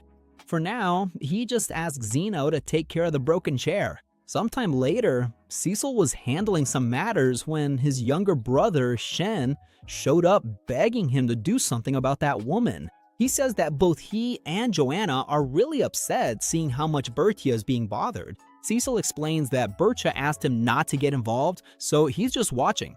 Shen is surprised because he thought Bertia was special to him. Our protagonist says yes, after all, she's his fiancée, but his brother makes it clear that's not what he meant. Shen noticed how Cecil acts around her and realized she's one of a kind in his life. Cecil admits that he doesn't like seeing his fiancée suffer either. Then Shen drops the million-dollar question just because she asks, is he really not going to do anything to help? Cecil insists that she turn down his help. Seeing his reaction, Shen picks up on what Cecil himself hadn't realized. Cecil was really upset because the person he loves most doesn't rely on him. When he hears this, our protagonist freezes, surprised, because he knows his brother is absolutely right. But before he could think anymore about it, Miguel comes running in, all worked up, bringing terrible news. Bertia fell down the stairs. When our protagonist rushes to see her, she's already resting in bed. Bertia thanks him for taking the time to come by, but Cecil just wants to know what happened. According to her, she needed to grab some things from the student council room, and since Fanil was with her, it was no problem. Interestingly, Fanil's the same guy who was watching Bertia earlier. He's the son of a count and is part of her fan club. Just hearing that, Cecil makes a mental note that he needs to look into this guy later. Back to the topic, Bertia says she was leaving the student council room and ended up bumping into a student who was running up the stairs right behind her. That's when the fall happened, but she tries to play it off, pretending it wasn't anything serious thanks to Kuro, who used protective magic at the time. Cecil accepts the explanation, but what he really wants to know is if she recognized who did it. Bertia says she has no idea because she was looking at the floor. He insists, so what was the person's hair color or what were they wearing? She hesitates, not wanting to give anything away, but the protagonist presses her. In the end, she admits that the girl had pinkish blonde hair and looked a lot like Anderin. Bertia even tries to take pride in the situation, saying that this is exactly how a heroine and a villain should face off. But it's obvious she's not okay because she can't stop shaking. Then things get serious and Cecil decides it's time to stop ignoring the problem. He holds her hand, still trying to make sense of the huge feeling inside him. When Bertia got hurt, he felt for the first time the pain of seeing the person he loves most suffer. With his heart in his hands, he says he knows she wants to do things her own way, But now there's nothing wrong with him acting his own way too. The first thing our protagonist does is gather everyone who cares about Bertia and ask for their help with his little personal revenge. And the group, guess what, is really happy to see that the boss finally took action. The most excited of all is Joanna, because in her mind, anyone who dares to hurt the lovely Bertia needs to be out of the picture as soon as possible. Sean gets on board too and just wants Anderon to be arrested, but Cecil points out that this time she wasn't the one to blame. Everyone is left totally confused. Cecil explains that Anderon always limited herself to tarnishing Bertie's reputation, but the direct harassment got way worse, and the stairway accident was the last straw. In short, the real culprit is someone else. Joanna immediately wants to know who it is, and the answer comes right away: Aelin Silverts, the daughter of a viscount. Just by hearing the name, Cecil already makes a mental note to investigate this guy later. A week later, we see Anderon bothering Bertia again, but this time she's furious because there are rumors going around that she was the one who pushed Bertia down the stairs. Bertia has no idea what she's talking about. Anderon accuses Bertia of having planned everything and keeps calling the girl a villain non-stop. Our protagonist just watches the scene from a distance. Actually, this wasn't part of the plan, but it worked out perfectly. It's just that on that very day, they were planning to catch the real culprit who had been invited thanks to Fanil. Just like Cecil promised, he investigated the guy thoroughly and found out that Aelin has unrequited feelings for him. And when Fanil became a huge fan of Bertia, that's exactly when the harassment started. On one of those days, Aelin saw the guy she likes all happy next to Bertia. Blinded by rage, she ended up pushing the girl down the stairs. That seems to be the whole truth. Cecil doesn't know whether to feel sorry or find it funny, because it takes a lot of nerve to mess with his fiancée. While Anderon kept bothering Bertia, our protagonist shows up and tells her to stop with the pointless attacks. As soon as she sees the prince, Anderon changes instantly. She starts acting like a helpless little princess, saying that Bertia is trying to frame her and even throws out a bunch of light magic. Cecil stops a bit before getting close, but notices that the leather barrier is really strong and he doesn't even feel a thing from that attack. He tells Anderon that everyone was super careful and avoided talking about the accident, so Bertia didn't even know who they were blaming. Taking advantage of the moment, he calls everyone's attention nearby, assuring them that he's going to clear up all the confusion about that rumor right then and there. First, he confirms with Anderon that she had nothing to do with the fall. Bertia had said that the culprit had the same hair as her, but never mentioned Anderon's name. And Bertia agrees right away. Our protagonist even finds it funny, because if he said it was Anderon, Bertia would finally become the villain she so desperately wants to be. But that's not going to happen. He just tells the crowd that someone took advantage of the rivalry between the two of them. Feel the tension. At that moment, Aelin turns as white as a sheet. She tells Fanil that she's not feeling well and tries to leave, but the guy won't let her, saying the party can't start without her. Cecil comes over, thanks Fanil for his help, and drops the bomb. He asks Aelin point blank if she was having fun committing crimes and blaming others. The girl tries to play dumb, throwing the blame back on Anderon. But then Joanna steps in, revealing that they've been keeping an eye on her for a week already. And during that surveillance, they noticed something really strange. Whenever Aelin went into the locker room, it was Anderon who came out. But when they checked the bathroom, there was no one else inside. And this happened several times. On top of that, every time this fake Anderon showed up, Birch's stuff ended up ruined. Aelin tries to make an excuse, saying they must have seen it wrong, but Cecil says they've got plenty of proof. Then Crom takes the stage. He was all set for action, but freezes up a bit with everyone watching. Luckily, his girlfriend gives him a little encouragement and he calms down. Crom shows two chemical solutions that change color when mixed together. He gets a little carried away and talks too much, but what really matters is the trap. The team spread that same compound in Bertia's locker, in the girls' dorm, which is where the culprit loved to strike. And there was no way to mess it up, because they cleaned everything up after the girl pulled her stunt. No beating around the bush, they ask Aelin for one of her shoes. Just to be sure, they ask for Anderon's shoe too, and he hands it over right away to prove his innocence. Joanna puts pressure on Aelin, who tries to stall and asks if she has any reason to hide her shoe. With no way out, she gives it up. Crom runs the test. On Anderon's shoe, the color stays the same, but when the liquid hits Aylin's shoe, it instantly turns blue. Cecil cuts to the chase and asks if she has anything else to say. Desperate, Aelin makes up a story that it's all just a scheme by the student council to protect Anderon and blame an innocent person. Cecil gives her a scary look, but says that for her own good, he's gonna pretend he didn't hear such nonsense. Coincidentally, that was the day for cleaning the dorms. If she had anything that could incriminate her, she couldn't leave it in a room. Right at that moment, she tries to hide a bag, but Carlos is quicker and snatches it from her hand. She freaks out and asks for it back, but he just opens it in front of everyone and pulls out a pinkish blonde wig. Andrin is in shock. Cecil reminds Aelin that he had already warned her to tone down the pranks. Vanille comes close in and she tries to explain herself, but he cuts her off immediately, saying he despises her from the bottom of his heart. Aelin breaks down in tears. With the problem solved, Cecil takes his beloved's hand and leaves. But Andron doesn't give up and goes after them, making a scene, saying she's the only victim and demanding comfort. Cecil looks at her with disgust, but keeps his composure and says that's not his responsibility, and that the priority now is to let Bertia rest. Before they can leave, Andrin completely loses it and tells Bertia it's all her fault, questioning why she brought the other couples from the story together. Furious, she tells Bertia to hurry up and act like a villain already and make everyone hate her. Bertia admits that that's exactly what she's been trying to do. Einderon yells that Prince Cecil will only be happy with her, the true heroine, and that Bertia will never take the place of the destined maiden. Poor Bertia is left speechless. Cecil is confused by the crazy logic that he absolutely has to end up with the heroine. Anderon says the world exists for her to shine and insists that the prince will be hers one day, storming off in a huff. Bertia tries to apologize but blacks out and faints right there. Everyone rushes to help and the prince insists on carrying her so she can rest. Looking at her, Cecil thinks he should have been more careful. One of the maids had already warned that Bertia was pretending to be okay, but she could barely sleep since the fall.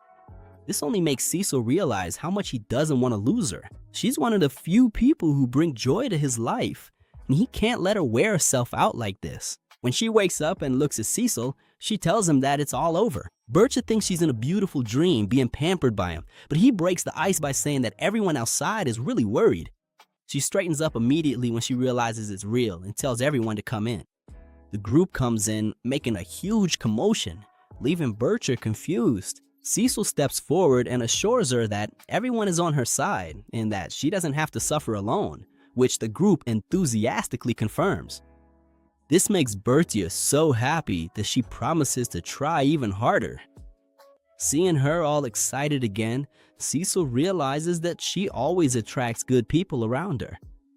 And it's exactly because of that brilliant and unpredictable mind that he can't stop watching her. Time passes, and about 2 months later, we see Bertia with Sean, who is now the student council president, announcing the start of the cultural festival. Cecil explains that this event didn't even exist in the original story. It was Bertia's idea, so people could create good memories. He says that since she invited him, he's gonna enjoy it. Actually, he has fun just seeing how happy she is. At that moment, Joanna shows up to join Sean and takes the opportunity to update Cecil about Eileen. The stairway incident was treated as an attempted murder, and she's in jail, awaiting trial for other crimes. A little later, Cecil meets up with Bertia and greets her with a kiss on the hand, saying he missed her a lot. She gets all flustered, but relaxes when he pulls some sweets out of his pocket. She starts eating, super happy, and Cecil takes the opportunity to wipe the corner of her mouth. This really surprises Bertia because he never does that kind of thing in public. And the big detail? There was a whole crowd watching the scene with their jaws dropped. The next day, the closing party takes place. As the organizer, it's Bertia who gets to announce the winning couples. Everyone's expectations are through the roof. She announces a tie for third place, with Crom and Silica sharing the podium with Cynthia and Bout. In second place, Joanna and Char. And full of energy, she goes to announce first place, but is shocked to see that the winners are Cecil and Bertia. When it sinks in, she panics and can't even speak. Silica steps up and reads the comments from the votes. Everyone thought it was incredibly romantic to see the prince wiping Birch's mouth the day before. Cecil walks up on stage looking all impressive, but Bertie is so embarrassed she almost faints again. He catches her before she hits the floor, thanks everyone for their votes, and says that their relationship will be built on a lot of respect and mutual love. Then he gently picks her up princess style and kisses her on the cheek, leaving her on cloud 9. He truly couldn't be any happier than he is now. When night falls, the two of them slip away from the crowd. Bertia is upset, saying he shouldn't have done that. In a perfect script, Enderon is supposed to defeat her and get the happy ending. She just wanted to make good memories. But now she says she'll be embarrassed to remember all this when he marries the heroine. Cecil apologizes, but as if she wasn't happy with the prize. She admits that she was really pleased. Cecil confesses that he loves teasing her, but he also did it to show everyone how close they are and to finally put an end to the worries she'd been having. And in his own mind, he vows a solemn and silent promise to himself. He'll never, ever allow these happy memories to eventually transform into something painful for her. Time goes by and suddenly we're already in Cecil's 3rd year. He's just about to finish high school while Bertia has just started her 1st year. Bertia keeps avoiding our protagonist. Actually, instead of just avoiding them, you could say she's literally running away every time she sees the guy. And it's pretty likely that all of this is because of what Enderon told her that time. To be honest, Cecil knows that if he asks her directly, she won't explain the reason either. That's why he was avoiding bringing up the subject. But look, the situation has reached a point where he only has one option. If she runs away, he just needs to go after her and catch the girl. So the next day, he tried to talk to her, but once again, she ran off like a crazy person. Cecil went after her totally calm, asking why she was running so much. But he was only doing that to lead the girl straight into a trap. Finally, Cecil corners her. The poor thing asks if there's any way he could just let her go, but Cecil replies that males tend to want to catch prey that runs away. She immediately tells his animal that, for starters, she's not anyone's prey. But to Cecil, she looks delicious, so she doesn't really have much of a choice. Bertia, pretty scared, replies that maybe she does have a little extra meat on her bones, but she's sure she doesn't taste good, so she doesn't want to be devoured. And just because of that comment, our protagonist looks at her in a way that's anything but subtle. He also explains to her that carnivorous animals in reality don't usually chase just to eat, but also to have fun with their prey. Feel the drama. It's really cruel, but that's just how the animal kingdom works. On top of that, he lays it out for her, saying she's as beautiful as a doll, so he just can't resist the urge to play with her. Birch is pretty happy, but she tries to play cool and says he won't get anything out of her with all that flattery. Anyway, Cecil even thought about asking the girl who started all this mess why she acted that way. But that would definitely just make things worse, so it was better to let it go. And while he's thinking about all this, Bertia finally starts to speak. Or rather, she says she needs to start distancing herself from him. After all, there's about a year left until she's defeated and they finally say goodbye. To make things worse, the game has finally started forcing things to happen. In other words, it's trying to make the original story come true. Bertia, super serious, says there's a truth and she's only gonna tell him because he's someone she trusts. And the big secret is that she gained weight. He even tries to believe he misheard, but she repeats it. She just gained weight, and it's something that hasn't stopped since the end of the festival. Because of that, she realized it was the game's power-up to its tricks. At that moment, our protagonist would love to say a bunch of things, but first he just asks what her gaining weight has to do with the game's power. And according to her, it's because the original character is actually pretty chubby. She worked hard to keep her own appearance, but the game keeps insisting on making her bigger. Hearing this, Cecil tries his best to hold back his laughter because she's taking the situation really seriously. He then tells her that, actually, this weight gain has to do with what she's carrying in her pocket. It's just that ever since the festival, people have been giving her a ton of sweets as gifts. Thinking about it, the girl realizes it's true and gets even more freaked out, thinking the game's power had already been active before, but Cecil says no. During the event, everyone found out how amazing she is, so a lot more people started giving her sweets just to try to get closer to her. Even so, Bertia still thinks it's the work of the game. Cecil ends up losing his patience and says the solution is simple. Just eat less candy and the problem goes away. Since she doesn't want to waste anything, Cecil suggests sharing with the maids. But she wants all the sweets just for herself because she's a top-tier villain. That's when things get interesting. Cecil reminds her that to become a great villain, she has to stay by his side. But that doesn't make any sense to Bertia, because what she really wants is for Enderon to get rid of him so she can be rejected and follow the game's storyline. But our protagonist insists. He says that if she wants to be an excellent villain, she has to be super committed to having him all to herself, because that's the only way she could get in Darren's way. This makes Bertia really sad, because she doesn't want to get even more attached to him. If that happens, she won't be able to handle it when, in the end, he turns cold and the two of them say goodbye forever. And that's the real reason she's been avoiding the boy. Knowing this, Cecil even thinks it might be better to let her go right now. But he makes it clear that not even at the end of the game will he be cold to her, and asks her not to worry about those details and to leave everything in his hands. With that, she replies that she'll try her best not to run away from these feelings for a little while longer. She decides to hang in there because she wants to become a top-tier villain. But in his own mind, our protagonist has other plans. He has absolutely no intention of giving up this colorful life she brought to him. That's why he's gonna ask Carlos about Indoroa. He heard that the guy has been making some visits lately, and Carlos confirms it, saying that he's unbearable. Besides that, Carlos says that Indoron asked a bunch of questions about Miss Bertie and her family. Cecil immediately figures out that those questions were to find out if her family was committing any crimes or something like that. Carlos is even a little freaked out by how smart the kid is, because that's exactly what Darren kept asking about. And that's how our protagonist confirms that the fall of the Marquis, Silja's father, and her defeat are totally connected. Miguel and the rest of the group overhear the conversation and realize things are starting to get interesting. He takes the opportunity to mention that Indoron has also been giving him a major headache. So if they need a hand, he's totally in. And that reminds him of one detail. Indoron has been telling Agnid that Miguel is a womanizer. Feel the drama. That really gets to him because he only has eyes for his lady. And with Cran, it's the same story. Indoron tried to badmouth Silica, so he's not about to forgive her at all. Belle joins in too, and of course, Shao isn't left out because everyone's patience with Indoran has run out. Then Miguel asks what the evil plan is this time. Cecil answers that it's nothing major. He's just setting up some defenses to protect his fiancée.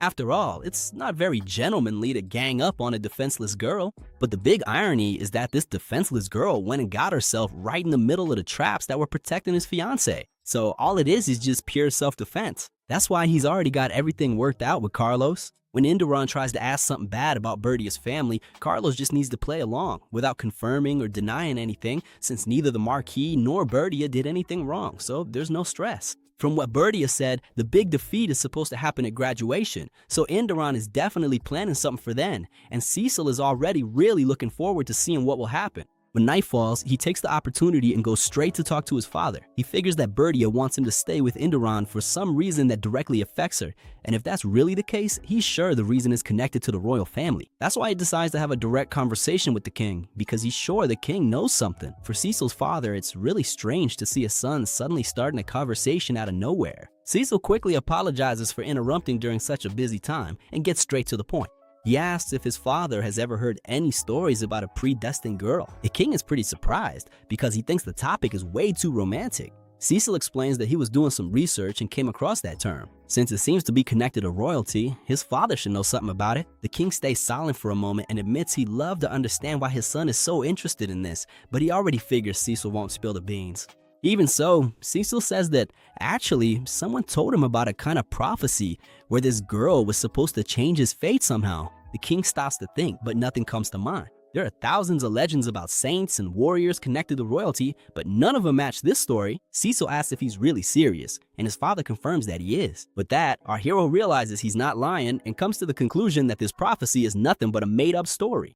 Even so, the king comments that, in any case, he should at least be curious since the story is about his destined girl. That's when things turn, as Cecil reveals he has a fiancée named Bertia. This shocks his father again. Seeing his reaction, Cecil asks why be surprised since the king arranged it.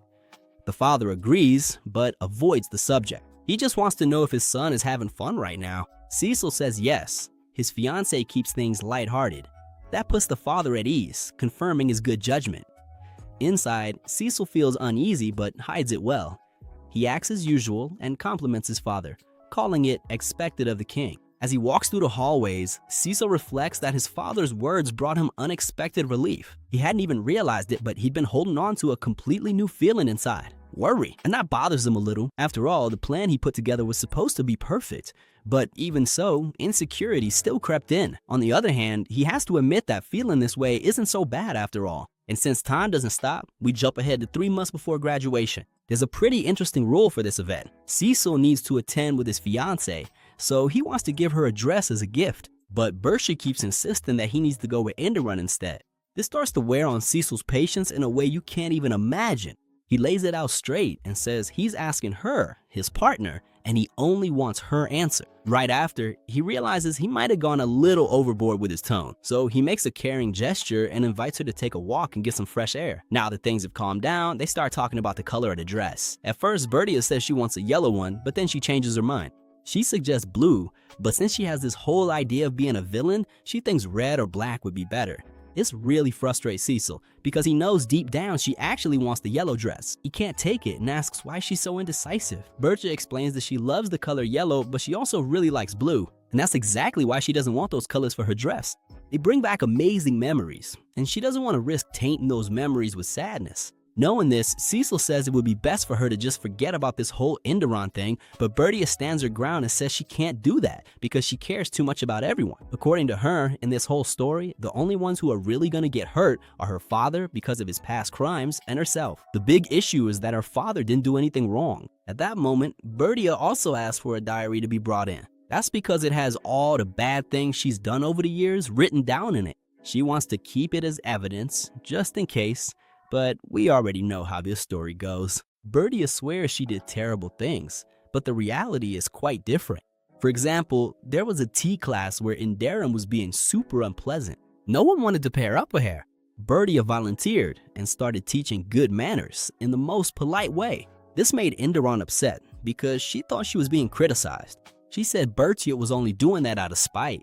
But in her diary, Bertia writes thinking she made the girls suffer terribly.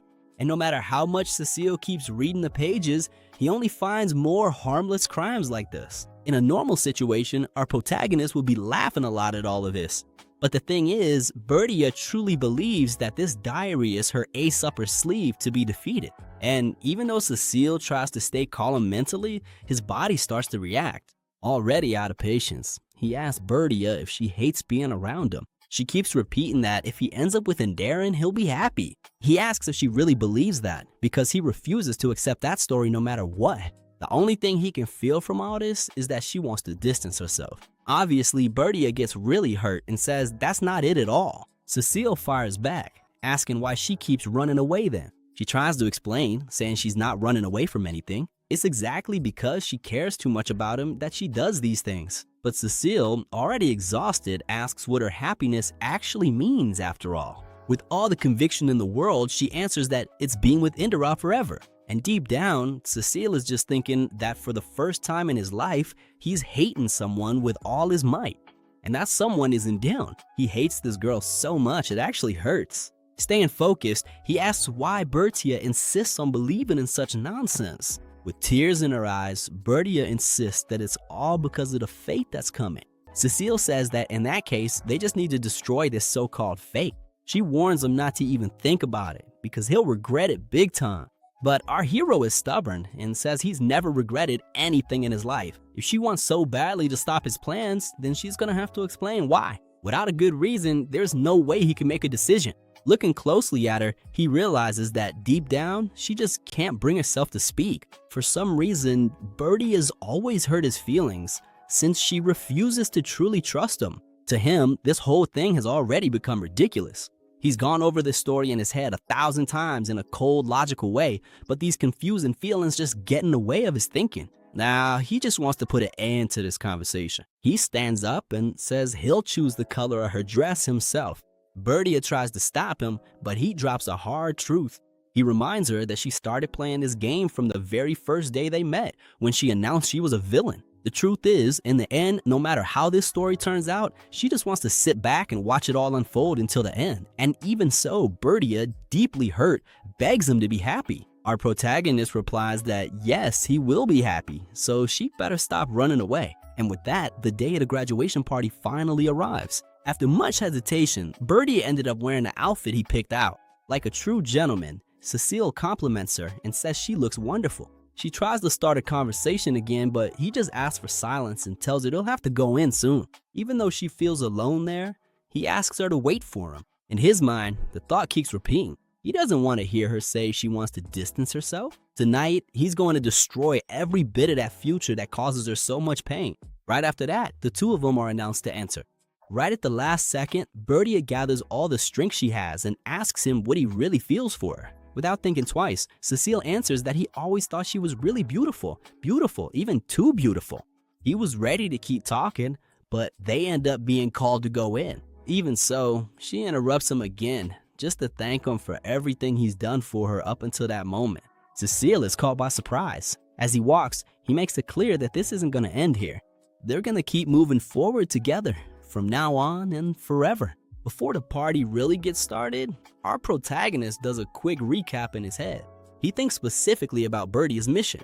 His fiancée calls herself a villain, and according to her logic, her defeat will happen when she's left speechless in the middle of graduation. And all of this is because of that game Bertia played her. She truly believes that if Cecil ends up with Darren, happiness is guaranteed. But let's be honest, that only happened in the game. In real life, Cecil has already managed to shut down every crazy plan Bertia tried to put into action. And since he also had to keep the girl from distancing herself, his life at the academy was pretty complicated, but the big day finally arrived. Bertia is convinced that today all her crimes will be exposed in front of the whole school. That way, she would be defeated and he would end up with Darren. But before all this chaos starts, the king needs to give the opening speech.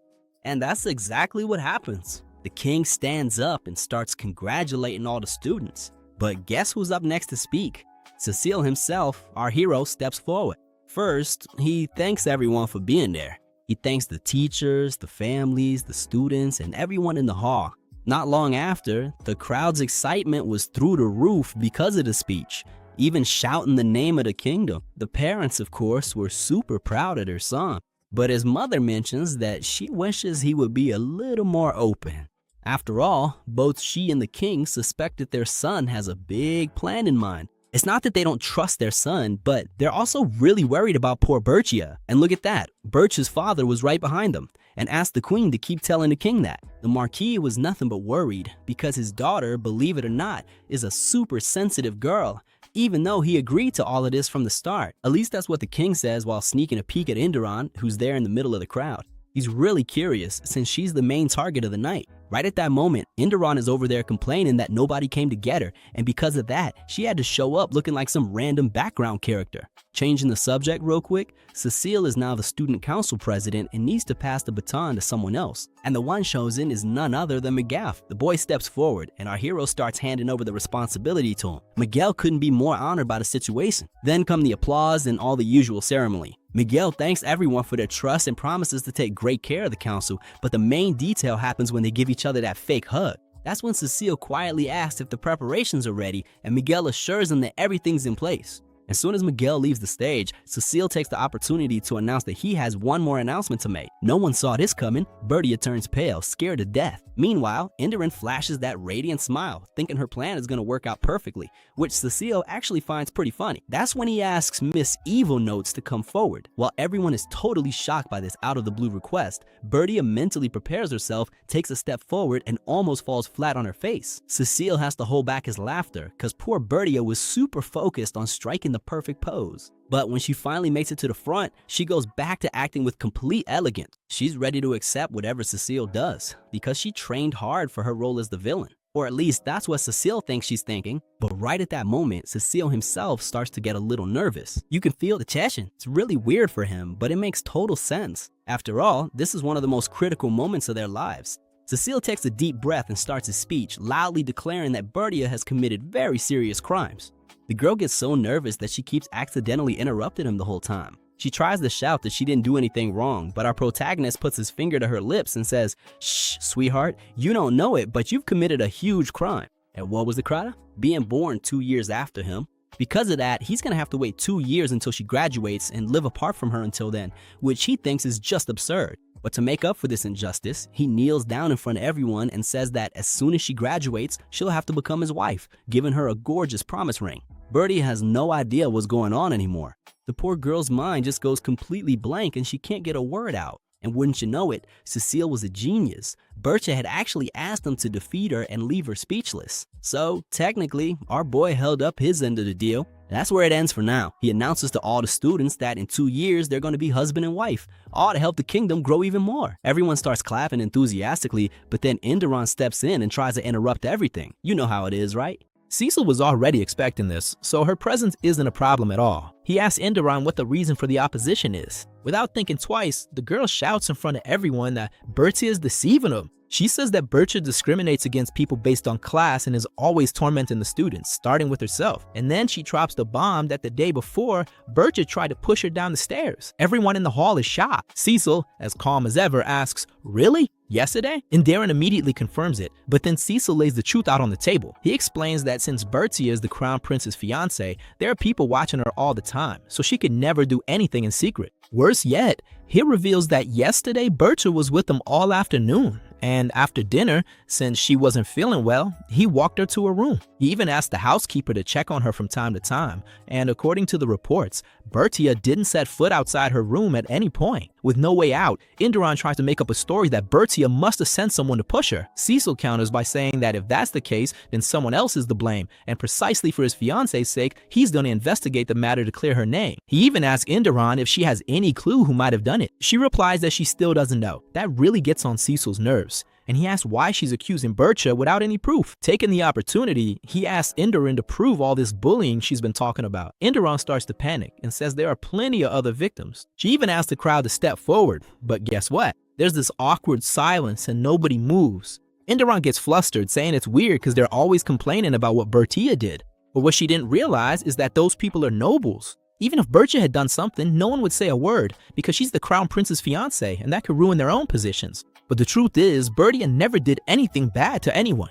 Cecil even notices a few girls in the audience who like to gossip, but that was all there was to it. Enderon keeps begging for someone to speak up, but nobody makes a sound. That's when Cecil declares that it's pretty clear everything she's saying is a lie, but anyone who thinks Enderon's gonna give up that easily is mistaken. She says that what she has to say she was actually gonna tell in private, but since she has no other choice, she pulls a folder out from under her skirt looking just like Doraemon. Everyone gives her a weird look because, let's be honest, that was a pretty clueless move. Enderon offers the folder to Cecil, but he doesn't even want to go near that thing. Luckily, Zeno gets the hint and does her the favor. He just hands the papers to Cecil, and as soon as Cecil glances at him, he's super impressed. But from Cecil's point of view, this was already expected, cause that's the investigation report about Bertia's father, who in theory was supposed to be a bad guy. In other words, Enderon had been investigating everything a secret, but our protagonist had already figured that out. What's most interesting is that Bertia had always been waiting for this moment, but it's clear that it hurts a lot to lose someone she loves. You can see she's really struggling with the situation, but deep down, that makes Cecil a little happy. Just a little bit though. And that's because she ends up clinging to him, which proves that this isn't really the future she wanted. With that, Enderon goes on and says that, as he can see, Marquise Noches has committed a bunch of crimes, and it's impossible for the daughter of a criminal to become the future queen. And what does Cecil do? He compliments her, saying it's a very well done report. He congratulates the girl for the solid evidence of wrongdoing. But there's one detail. He makes it clear that this isn't about Bertia's father. Actually, the evidence is against a Viscount named Consabite and a Baron named Sajo. And by coincidence, both of them are right there in the hall and end up being handcuffed on the spot. And Darren is so happy she can barely contain herself, thinking her plan worked. After all, she handed over proof of these crimes and their connection to Birch's family. But Cecil gives a very serious warning. He says that accusing the Marquis just because he has connections with these guys is pushing it, and it's a very serious accusation. This leaves Enderon desperate, and she tries to pin the blame on Miguel, saying he knows everything since he suffered a lot because of the Marquis. But Miguel tells it like it is and says he has no idea what she's talking about. This leaves Enderon confused again, because in her mind, he was always complaining to her, which is also just a lie. As Cecil himself had arranged with Miguel, he would just listen to what she said and then ignore everything. He never confirmed anything she said. And her attitude is a huge sign of disrespect, because Miguel has full permission to help the Marquis with his work, since they have a very trusting relationship. But Enderon is still stuck in her own world and insists that's a lie, claiming that Miguel suffered a lot. Talk about drama. This makes Cecil realize that Enderon is just like Bertia. She's convinced that the future is always tied to the story of that darn game. That's why, for her, just the fact that Miguel listened to the complaints was already proof that everything was happening exactly like in the game. And that's why Cecil tells Enderon that both he and the king already knew everything about that report. In other words, they already knew about the things she thought Bert's father had done because they were the ones who asked the Marquis to act as a spy in the first place. And Cecil makes a point of saying this really slowly, just to make her suffer a little more. Enderon is in shock, goes pale, and doesn't even know what to think. Cecil points out that it's already clear everything she thought and said was just a big misunderstanding. But the big question now is what they're gonna do with her. After all, what she just did was insult and harm his fiancé and her father in front of everyone. He says that both families will have to come to an agreement, and for now, it would be best if she tried to calm down. Some guards try to take the girl away, but she gets furious since in her mind, none of this makes any sense. Very frustrated and with tears in her eyes, she yells at Cecil that he should understand she's the heroine of the story. She asks why he doesn't choose her since she's the destined girl and insists that Bertia will never be able to take her place because she's just a simple villain. Calling Cecil a heartless prince, she insists that she's the only one who can make him truly human. This makes Bertia go pale and super worried. Up until now, she hasn't said a word, just watched all this chaos unfold. Enderon keeps complaining, saying that from the very beginning, she did everything the prince wanted. She showed up right in front of him, just like it happens in the game, and then went through all the other events. She didn't fail any of them, so she doesn't understand why she's not the one being chosen. In fact, today she even wore the yellow dress he likes so much, just because she wants to choose him. And even so, Cecil is treating her in a humiliating way. The guards are already losing their patience with Enderon because she's talking to the prince like that. Cecil, as calm as ever, replies that she's saying some really strange things. He says that at no point in his life did he ever say or even think that she would choose him in the end. And that completely sets Enderon off. She calls the prince a robot prince, saying that if he doesn't choose her, he'll just keep being a puppet without feelings, no matter how smart he is, all because she's supposed to be the destined girl. And Enderon isn't just annoying Cecil, but also his parents, since she's talking really badly about the prince. Even Bertia's dad and everyone else are looking at her like, what's gotten into this girl? According to her logic, if the prince kisses her right now, he'll realize she's the heroine because a magical mark will appear. Cecil looks at her, but he can't really understand what she's trying to say. He just notices that deep down there's a strange feeling stirring inside him. Bertia, in the cutest way possible, tries to cover his ears because she doesn't want him to hear those cruel words. Cecil immediately realizes that she knows it's hurting him, and she's trying to protect him in her own way. Thanks to that, the heavy mood passes, and Cecil just tells the guards to take that clueless girl away from here. Enderon storms off furious, of course, saying that she's a special and irreplaceable person. And while they're taking her away, something really bizarre happens. A bird crashes full force into the glass dome above him, breaks through the structure, and the whole glass shatters. Cecil's guardian spirits immediately spring into action to protect everyone. They get rid of the shards of glass as quickly as they can, but that's when they realize the danger. That thing is the spirit of light, in other words, Enderon's spirit, and it's coming straight at him. Kuro acts fast, puts up a barrier to protect the group, but that little bird just won't give up. Enderon isn't controlling the creature and has no idea what's going on, but the bird manages to draw something out and attacks even more fiercely. Kuro does what he can to defend himself, until the spirit simply vanishes. Zeno warns Kuro not to get distracted because the barrier's down, but right at that moment, the bird takes advantage of the opening and lunges at Cecil. At that moment, our protagonist starts to fall and realizes the situation is way more serious than he thought. Bertia, desperate, lets out a heart-wrenching scream. Meanwhile, Cecil ends up waking up in a very strange place. He remembers being attacked by the spirit of light, and it seems like he ended up in some unconscious dimension. His body's intact, but he's not even sure if that's his real body. And it's exactly at this moment that a memory suddenly appears out of nowhere. He opens his eyes and he's next to his father, who's joking around because he seems nervous about meeting his fiancée. In his mind, this is the first time he's going to see Bertia. He apologizes to his father for being distracted, and right after that, Bertia and her father walk into the room. They welcome him, and there she is, super cute, really nervous, introducing herself the best she can. Our hero just keeps staring at her intently until the two of them get a chance to talk alone. From the very beginning, he acts like a true gentleman, takes her hand so they can walk together for a bit, and all Cecil does is watch Bertia's reactions. To him, she didn't act the same way as before. But right after, he realizes he's thinking about the past, which is really strange, since in theory, that was supposed to be the first time he ever saw her. They keep talking, trying to get to know each other, and Cecil doesn't stop analyzing the girl, because in this memory, she's just a normal, ordinary woman. He even offers her some sweets because he heard she loved him. But Bertia says she's not hungry, seeming a bit overwhelmed by the situation. Later on, she ends up leaving. When he's alone with Zeno, the butler asks what he thought of her. But Cecil doesn't have any opinion at all. He says his father decided everything and he's just gonna obey. As long as she doesn't give him a headache when she becomes queen, it's all good. In the end, it doesn't matter which girl he marries.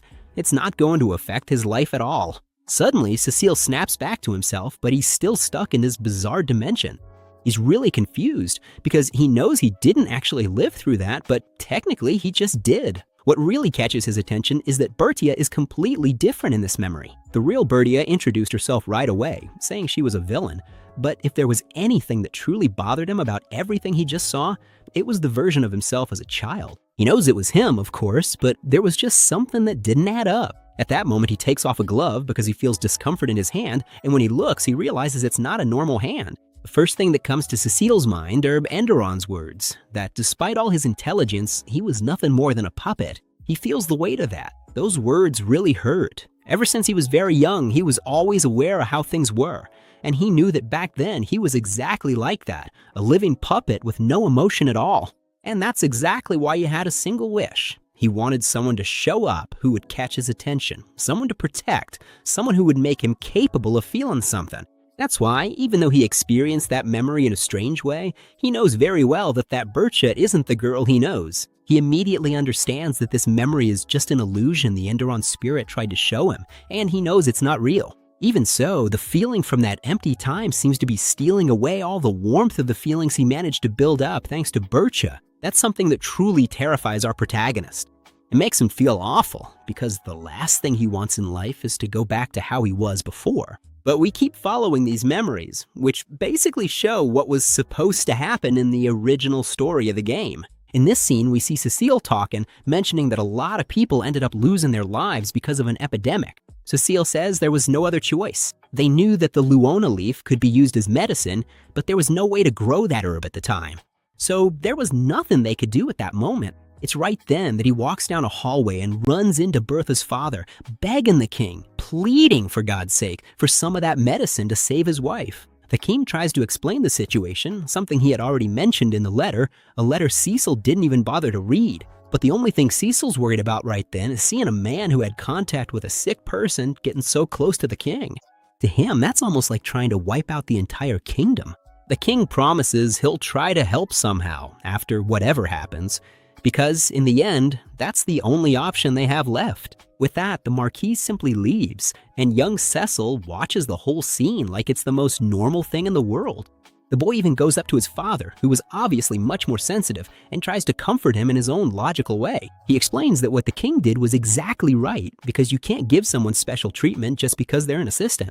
The king agrees, saying that as a monarch, he's sure he made the right decision. But there's one thing, he knows very well that he just failed badly as a friend, and that leaves young Cecil pretty confused. When the Marquis's wife finally leaves, you can see the guy is completely devastated and empty inside. Bertha was there too, but she really didn't know how to react to any of it. To make things worse, young Cecil comes in, acting really strange. He offers his condolences, says he'll help with whatever they need, and then just leaves. It was right then that something clicked in the Marquis's mind.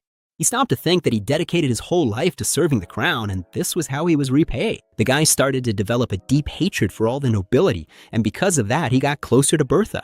Really frustrated with everything, he told his daughter that she would have to become queen no matter what, because that was the only way she'd have priority and protection no matter what happened. And if it was about protecting his daughter, he was willing to do anything.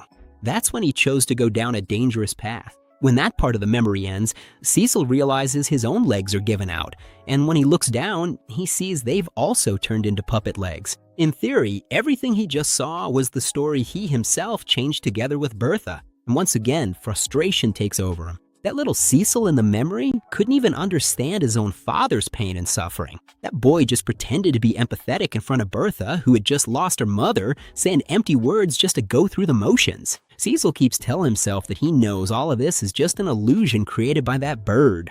But the problem is, it's not like a normal dream where you realize you're dreaming and wake up. It's as if with every memory he watches, his very essence is being taken over by that past Cecil. And he definitely doesn't want that because it hurts too much. He finally managed to see the colors of the world, to truly feel emotions, and most importantly, to have Bertha by his side. And he doesn't want to give that up for anything. As time goes by, the memories show how Bertha changes. In this scene, she's being dressed up to look really beautiful. The maid, very polite, compliments her and says she looks wonderful, but Bertha stays silent for a moment and then blurts out that she hated it. Right at that moment, the Marquis walks into the room, asks what's going on, and Bertha complains that the maid is being really cruel and trying to embarrass her. Since the Marquis loves and spoils his daughter ridiculously, he doesn't think twice and says he'll take care of everything. He comforts Bertha and tells the maid that this is her last day there and that he never wants to see her face again. The girl runs out crying, passing right by where Cecil was.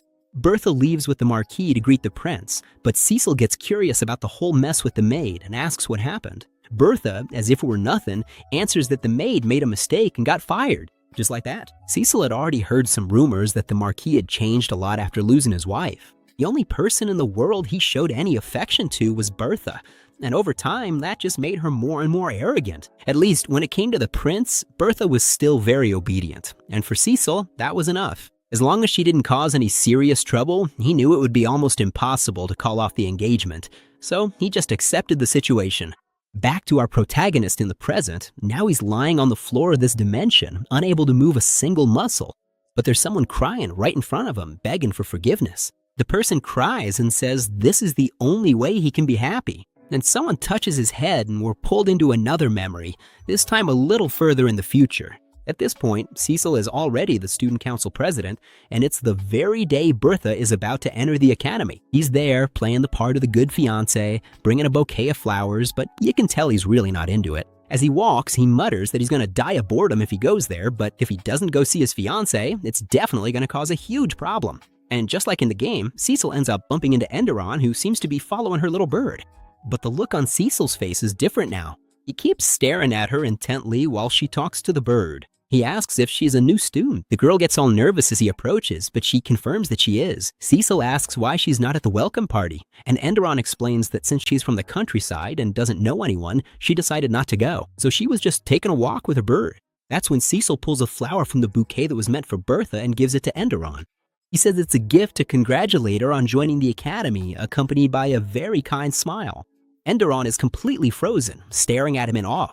Zeno even finds it odd, because it's not normal for the prince to show interest in anyone, and that makes Cecil quite thoughtful. In this way, the events of the story kept following the game's script. One day, Cecil went to take a look at some roses, at Zeno's suggestion, since the director's wife loved those flowers. As he walked, he wondered why people made such a big deal out of that garden. In his view, if the plants are well taken care of course they're going to look beautiful. There's really no mystery to it. But it was right there that he found Enderon sleeping, leaning against a tree. So he walked over and told her she shouldn't be sleeping there. The girl hears him and slowly starts to open her eyes. And when she realizes it's the prince, she gets totally startled. Cecil, as cool as can be, just comments that a lady shouldn't be showing her face sleeping like that. Enderon, dying of embarrassment, explains that she thought the place was beautiful and comfortable, and she just ended up falling asleep. She apologizes, but Cecil doesn't care about that. He says she just did something really interesting and out of the ordinary, like the way she jumped back when she saw him. He asked if she also came to see the roses. Enderon confirms and says that it was right after seeing the flowers that she leaned against the tree and dozed off. That's when Cecil asks her name, and she introduces herself as Junia and Darren. Cecil also introduces himself simply as Cecil. This makes Enderon curious, since that's the prince's name. When he confirms that he really is the prince, it finally clicks for her and she's even more shocked, making her apologize right away. But Cecil stays calm about it, saying it's enough if she remembers him from now on. But as a sort of reward, he asks her to keep him company for a walk in the garden. He had also come to see the roses, but it would definitely be more fun with her around. Hearing this, Enderon's delighted and accepts the invitation right away. And by the way, Bertia was watching this whole scene from a distance. Time kept passing and the events of the story unfolded, with Cecil starting to have more and more fun with the country girl. But it was right around this time that Bertia started acting even more cruelly. She went straight after Enderon and did everything she could to hurt the girl. Cecil watched the whole scene from the sidelines, and up until then it let it go because her family could be useful. But in his mind, she was trying to break the new toy he had just found, so now he was going to have to put an end to her plans. That's when he approached Miguel for the first time and asked about all the wrong things Marquis Noches had been doing. At first, Miguel stayed quiet and was pretty curt. He said that was just the prince's imagination and was about to leave, but Cecil told him the truth and explained that he just wanted to save him. He knew that Miguel was being threatened and helping the Marquis against his will. After all, someone as serious and honest as Miguel would never get involved in shady schemes on his own. The prince showed that he understood all the suffering Miguel was going through. Thanks to that honest conversation, the two of them really connected, and Cecil started working behind the scenes. Time flew by, and little by little, Enderon stopped being that country girl and started carrying herself with a lot of elegance. Cecil thought this was pretty funny, since before she was always running around chasing after a bird, a memory that made her die of embarrassment. This meeting of theirs happened just one day before the graduation party. The prince's intention was to give her the famous yellow dress, all to make sure she would be by his side at the decisive moment. There, Cecil held her hand, but Enderon pulled back, remembering that he was already engaged to Bertia. Even so, Enderon couldn't hide her feelings anymore. She gathered her courage and said that even if she had to face Bertia, she wanted to confess her love for the prince. And that's exactly what she did. Cecil couldn't contain his emotions and gave her a tight hug. Up until that moment, he thought he only felt curiosity and a bit of affection for her, but now he was starting to feel a different kind of warmth taking over his chest. What he didn't realize was that the bird was manipulating his feelings so that all of this would happen. We reached graduation day. Unlike last time, Marquis Noches avoided the king, and the king himself was without his wife. The ceremony went on as usual until it was Cecil's turn to speak, and he announced that there was a lady who wanted to make a confession in front of everyone. He called Enderon up to the front. Bertia was frustrated, confused by everything.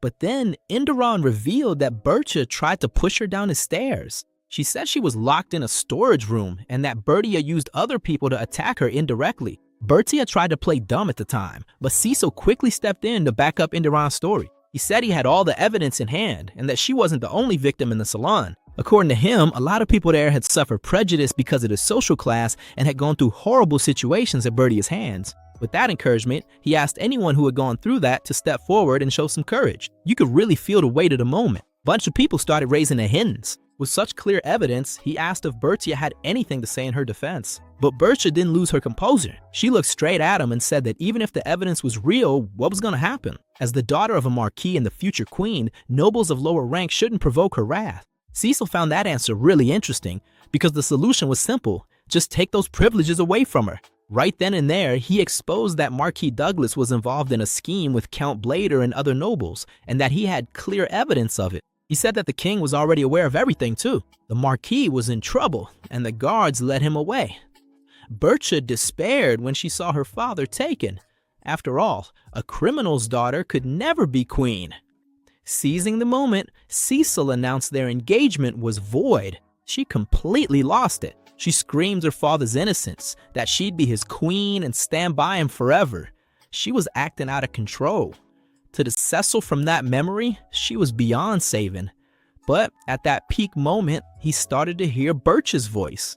Not this Bertia, but his real sweet Bertia, shouting his name so loudly that it made the protagonist remember absolutely everything. Enderon almost asked what was going on, but Cecil didn't even pay attention. The first thing he did was run toward that fake Bertia and give her a hug, but it was just to whisper in her ear that she wasn't his real Bertia.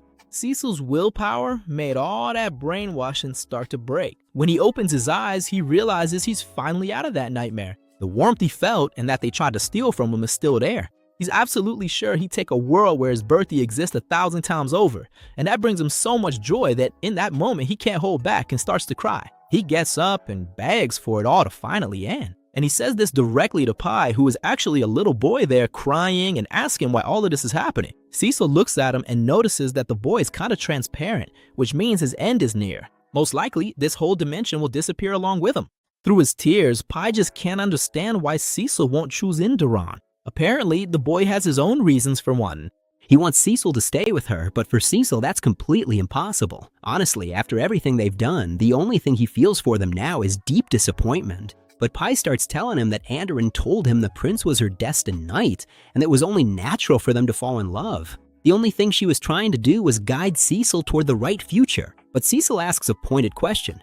Who would love someone who only hurts others to get what they want? Pai answers that if they hadn't done all that, Andoran wouldn't be happy. Cecil makes it clear that actually it was precisely because she did all that she couldn't be happy. If she had just accepted that fate had changed and tried to make people genuinely like her, she wouldn't have ended up alone in the situation she's in now. And even if not everything turned out exactly the way she wanted, she still could have been happy. The big problem is that she didn't think about her own actions, and Pai's blind support only made her even more arrogant. That's why she ended up losing everything. Cecil tells Pai that when he disappears from there, she'll be truly alone. And as expected, hearing that really hurts the poor spirit. P tells the prince that he knows they've caused a lot of trouble, but asks for at least one last thing. It's just a message he wants to leave for her. Cecil doesn't see a problem with that. After all, in the end, they also helped him understand some important things. The words little P wants to share are simple. Even if she can't see him anymore, he'll always be by her side. And that's something Cecil understands perfectly. Besides, at that moment, he's able to see a fragment of the memory from when Andoran found Pai. They were the spirit's own memories, and it actually touches Cecil's heart as he watches everything. That's when Cecil asks Zeno for a bit of power, because he wants to deliver this little bit of hope that Pai left for her. From there on, the rest will depend solely on her choices. So our protagonist starts to open his eyes in the real world, only to be met with total chaos. The girls are screaming, Bertia's dad looks like a madman in the background, and he has no idea what's going on.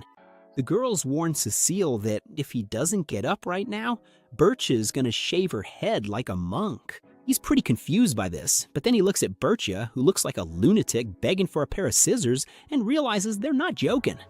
The girl even asks to borrow a sword right then and there, because she's got it in her head that she needs to become a nun. And all of this happened because when Cecil wouldn't wake up, she freaked out and thought the best solution was to go to a convent. Our protagonist comes over to let everyone know that everything's fine now. When he does that, Bertia doesn't even understand what just happened, but she immediately throws herself at him for a hug. The poor thing was really scared, and now she says that since Buddha kept his part of the deal, she also has to keep her promise and leave with him. But Cecil tells her she can't do that. After all, she's the crown princess. Bertia doesn't get any of it, since in her mind, she should be the defeated villain.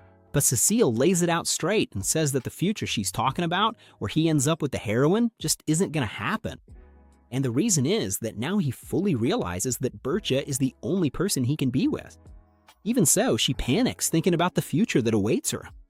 Our hero still doesn't fully understand what's going on in this woman's head, but for now he asks everyone else to leave so they can talk alone. Before everyone leaves for good, he asks a question. What did they see before he passed out? The group answers that all they saw was the crystals breaking because of a shining bird that appeared and disappeared right after. And that Birch's snake also helped, so that the shards wouldn't hurt anyone. Miguel was really confused about all this until now, but suddenly realizes that it could have been a spirit of light. Cecil confirms it, which leaves the two of them deep in thought and very worried, since they both know very well what these spirits are. Feel the tension in the air. Our hero warns that there will be trouble if the others find out what that really was, so he asks them to make sure no one knows what actually happened. Now that he's finally alone with Bertia, he wants her to tell him everything at once. He tells her that no matter how much she resists, the situation won't change at all, but maybe the future could be different. He thinks for a moment and then gets angry, telling her not to lie. He lays it all out, saying that if he can't be with the heroine, he won't care at all about the kingdom or even his own future. This leaves Bertia so desperate that the poor thing starts to cry. Our protagonist says he doesn't understand what makes her cry like that, but assures her that he's not lying. He wants to make this kingdom a better place, and he wants to do it for the sake of their future together. That's why he asks her to trust him. This time, Bertia gives up pretending not to understand and decides to tell everything. And that's how we find out something we already suspected. At the graduation party, Bertia was supposed to be condemned, and the heroine was supposed to choose her romantic partner. From that point on, the individual routes begin, and each person's story unfolds. If the level of affinity between the heroine and her chosen one was high before the party, He would send her a dress or accessories in the color of his hair, unlocking him as a romanceable character. Literally everything depends on the color of the heroine's outfit. Inderon, for example, showed up in a yellow dress, which was exactly what Cecil was supposed to have sent her. But to begin with, Cecil didn't send any dress at all. The crazy girl got one on her own and thought everything would work out if he chose her, which was pretty silly on her part. However, Cecil did actually give a dress as a gift, but it was to Bertia, who now struts around everywhere in his colors. The big thing is that in Prince Cecil's route, if the heroine had chosen him, everyone would be happy, except for Bertia, of course. But in the other routes, the story takes a different turn.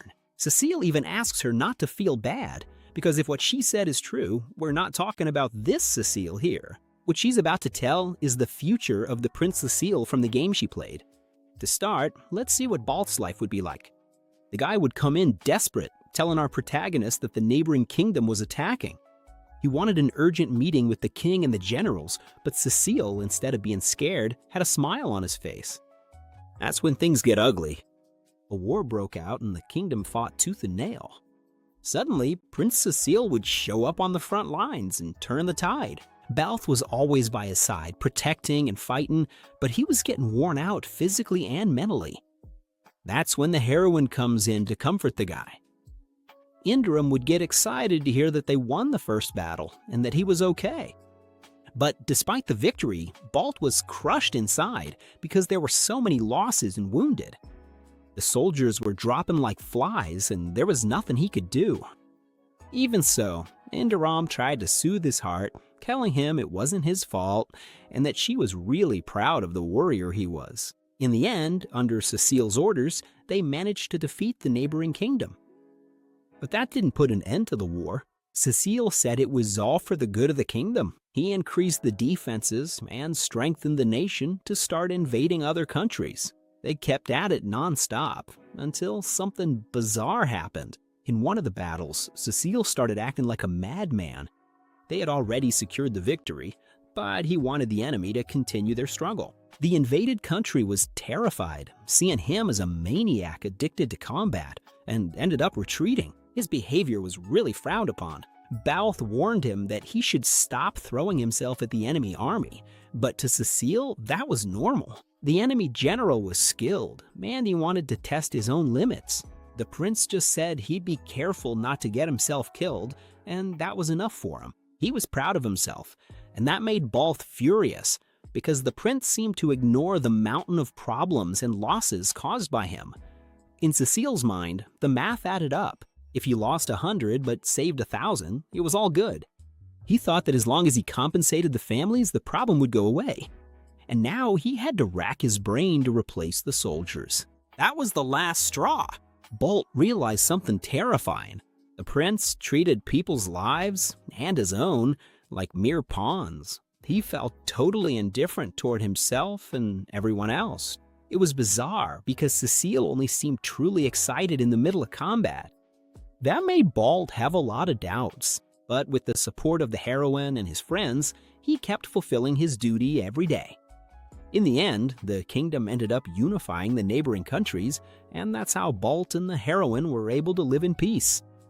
Now our hero understands that the amount of destruction needed for them to be happy was enormous. He also realizes that his version of himself in that world never really cared about anything, not even about himself. Since war was the only thing that caught his attention, he treated everyone like pawns. He finally understands why Bertha wanted so badly for him to be with the heroine.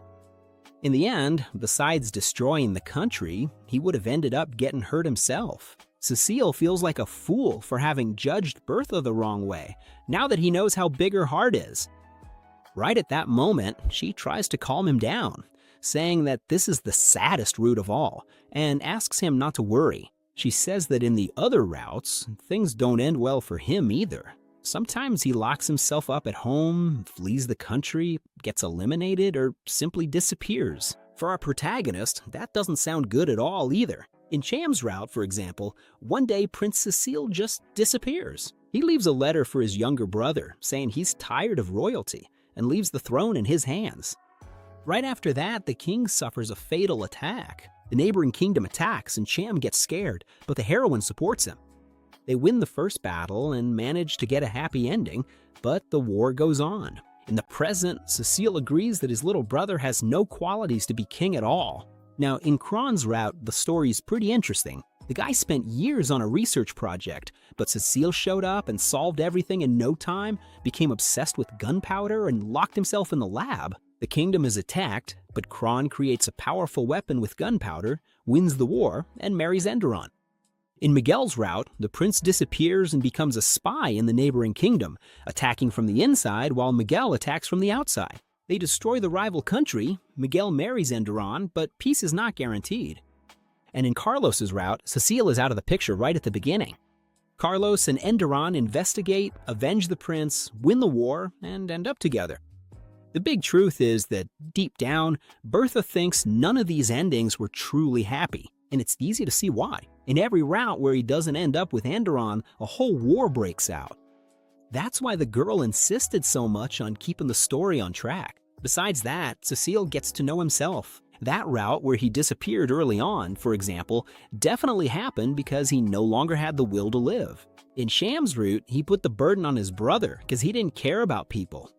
In Kron's route, he stole the research just for fun. In Miguel's route, he acted alone because he didn't know how to trust anyone. All of this fits perfectly with who he was before he met Bertha. That's why he confesses to the girl that he's an even worse person than he thought.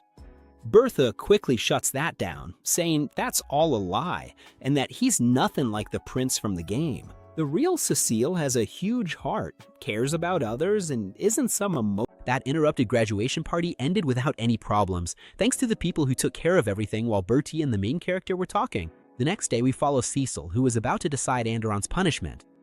And the girl is still off in La La Land thinking Cecil chose her, but he just asks her to sit down, because this is a serious conversation. Enderon keeps living in her fantasy, swearing that Cecil is into her because of the divine light. But he tells her the truth. He already knew that it was her light spirit that got out of control, and that her pet bird was actually a spirit. That's why Cecil explains that spirits aren't that common, but there are plenty of them, and a lot of people live with them, so that doesn't make her special. Enderon doesn't buy it, after all, even in the original game they weren't mentioned. But that's when he explains, to keep them from being used as political weapons, only the highest ranking nobles know about them, and nobility doesn't guarantee the safety of anyone who goes around spreading the secret, so she better watch out. The scene cuts to Bertia, who's visiting Cecil, super curious to find out what happened. Cecil picks the girl up like she's a princess and says he's gonna tell her everything, which takes us back to that conversation. Cecil tells Enderon that the spirit of light showed the future she thought was right from her memories, and she thinks they're finally gonna understand her. But Cecil is blunt. If that's her idea of happiness, he'd rather stay far away from it. Enderon snaps back that it's only because he's still a puppet without feelings, since they're not even dating, but Cecil shuts her down. At least he's not that puppet anymore, and that's why he called her there, because his true destined maiden is Bertia, who was the one who made him human. That really gets under Enderon's skin. To her, none of this makes sense, because it was Bertia who messed up the story. And Cecil agrees. The Bertia he knows is very different from the one Enderon expected. She tries to say that this is her true self, but Cecil points out that there's someone else who's also very different, and points right at her. Enderon swears she followed the script exactly, so she doesn't understand where she went wrong. The hero insists that she did change. At first, Bertia was just a country girl who didn't know how to behave in high society, but by graduation, she had become a true lady. But Enderon doesn't follow the rules, has no class at all, and Cecil even found out that the etiquette teacher lost her patience with her during tea lessons. That's why he drops the million-dollar question, what did she learn in these 4 years? Being the crown princess means that every move represents the entire kingdom, and any slip-up is a public embarrassment, so she shouldn't think she can handle such a heavy role. Enderon tells him to shut up, she's lost because this event didn't exist in the original game and she refuses to accept it. To top it off, she starts desperately asking where Pi is, because if she's with him, everyone will have to admit that she's special. But then things get ugly. Cecil reveals that that little bird doesn't exist anymore. His life was snuffed out when he tried to protect her from her own madness. And this is nothing more than the result of her actions because of the future she tried to force. The news devastates Enderon. She screams for Pi, but the little bird doesn't answer, and that destroys her. Even when no one else believed her, Pi was the only one who never left her side, and it's the first time Cecil has seen her break down like this. but he keeps his composure and says the conversation ends here. But before that, he delivers a message that Pai himself asked him to give. Even if she couldn't see him anymore, he would always be by her side. Andoran finally breaks down in tears, and Cecil puts a necklace on her, which holds a fragment of Pai's soul. Right before the spirit's core faded away, he managed to save a part of it using Zeno's power. It's not much, but his essence still lives on there, and now he says the rest will be settled in the audience chamber. At that moment, as punishment for all the trouble, they decide to send Andoran to a convent, and Cecil had a back and forth with his father to choose which one. The king was hesitant because he didn't really trust his son's ideas, but in the end, he let him decide. Andoran approaches, and the king announces her punishment. The Baron's family has cut all ties with her, so now she's just a commoner and will be sent to a convent, but he leaves one choice up to her. One option is a convent in the far north with terrible weather where some people can't handle it and end up dying. The other option is a warmer convent in the south, 3 days from the capital. The thing is, in the north they worship the divine light, and it's said that the power there is much stronger, so strong that with enough faith, even someone who's already gone could come back. Cecil believes that the spirit of light sacrificed itself for her, so now it's her turn to decide how much she's willing to sacrifice for him. This leaves Andoran deep in thought, but she can't get Pai out of her mind. In the end, she stands her ground and chooses the north. And so, she leaves, and the protagonist just gives a silent goodbye to the girl who once swore she was the great heroine, but in the end, wasn't anyone special, just an ordinary girl named Andoran. And this is the story the hero tells Bertia, who is filled with pride for Andoran, thinking she's heading north to pray and help the wounded spirit. Bertia only thinks this way because Cecil glossed over the facts to put her at ease. The tactic worked, but it annoys Cecil because it seems like that's the only thing she cares about, even when she's in his arms. He realizes that if things keep going this way, he'll have to be a bit bolder. At that moment, Kuro and Zeno show up in a panic, and the problem is that he can't get rid of the spirits. So he plays it off, says he was just joking, and that he'll save the moment for when they're married. Bertia gets even redder, but Zeno bursts out laughing because Cecil is there acting all charming, even though the scene looks like a pile of turtles stacked on top of each other. Later, when they're alone again, Cecil tells Bertia that they'll finally be able to get married in peace, and just thinking about it makes her die of embarrassment. Bertia confesses that she spent her whole life preparing to be the worst villain possible and has no idea if she's cut out to be a queen. Cecil assures her that she's gonna do great. Bertia, mixing embarrassment with excitement, shouts that now that the tables have turned, she's gonna give it her all because she wants Cecil to be a great king. She takes on the responsibility of being the anomaly that changed the story and promises to dedicate herself 100% to it, and that takes a huge weight off Cecil's shoulders. Even with the story turned upside down, the ending stays the same. He takes her hand and kisses it, because for him, the most precious thing in the world is having his destined maiden by his side. Bertia is completely smitten, but she couldn't be happier. But there's a little detail that Cecil has kept hidden until now, and the time is coming for him to come clean, the secret about the blood that runs in his veins. That same night, the protagonist also talked with his father, who congratulated him on his graduation. The old man mentions that Endarian was a huge headache, but now that problem is gone, and the next thing will be organizing the wedding. Cecil takes it in stride and says he's excited for that part. That makes his father proud, but he wants to know if Cecil is really having fun and if he thinks he can be happy with her. Cecil answers without hesitation that he has absolutely no doubt.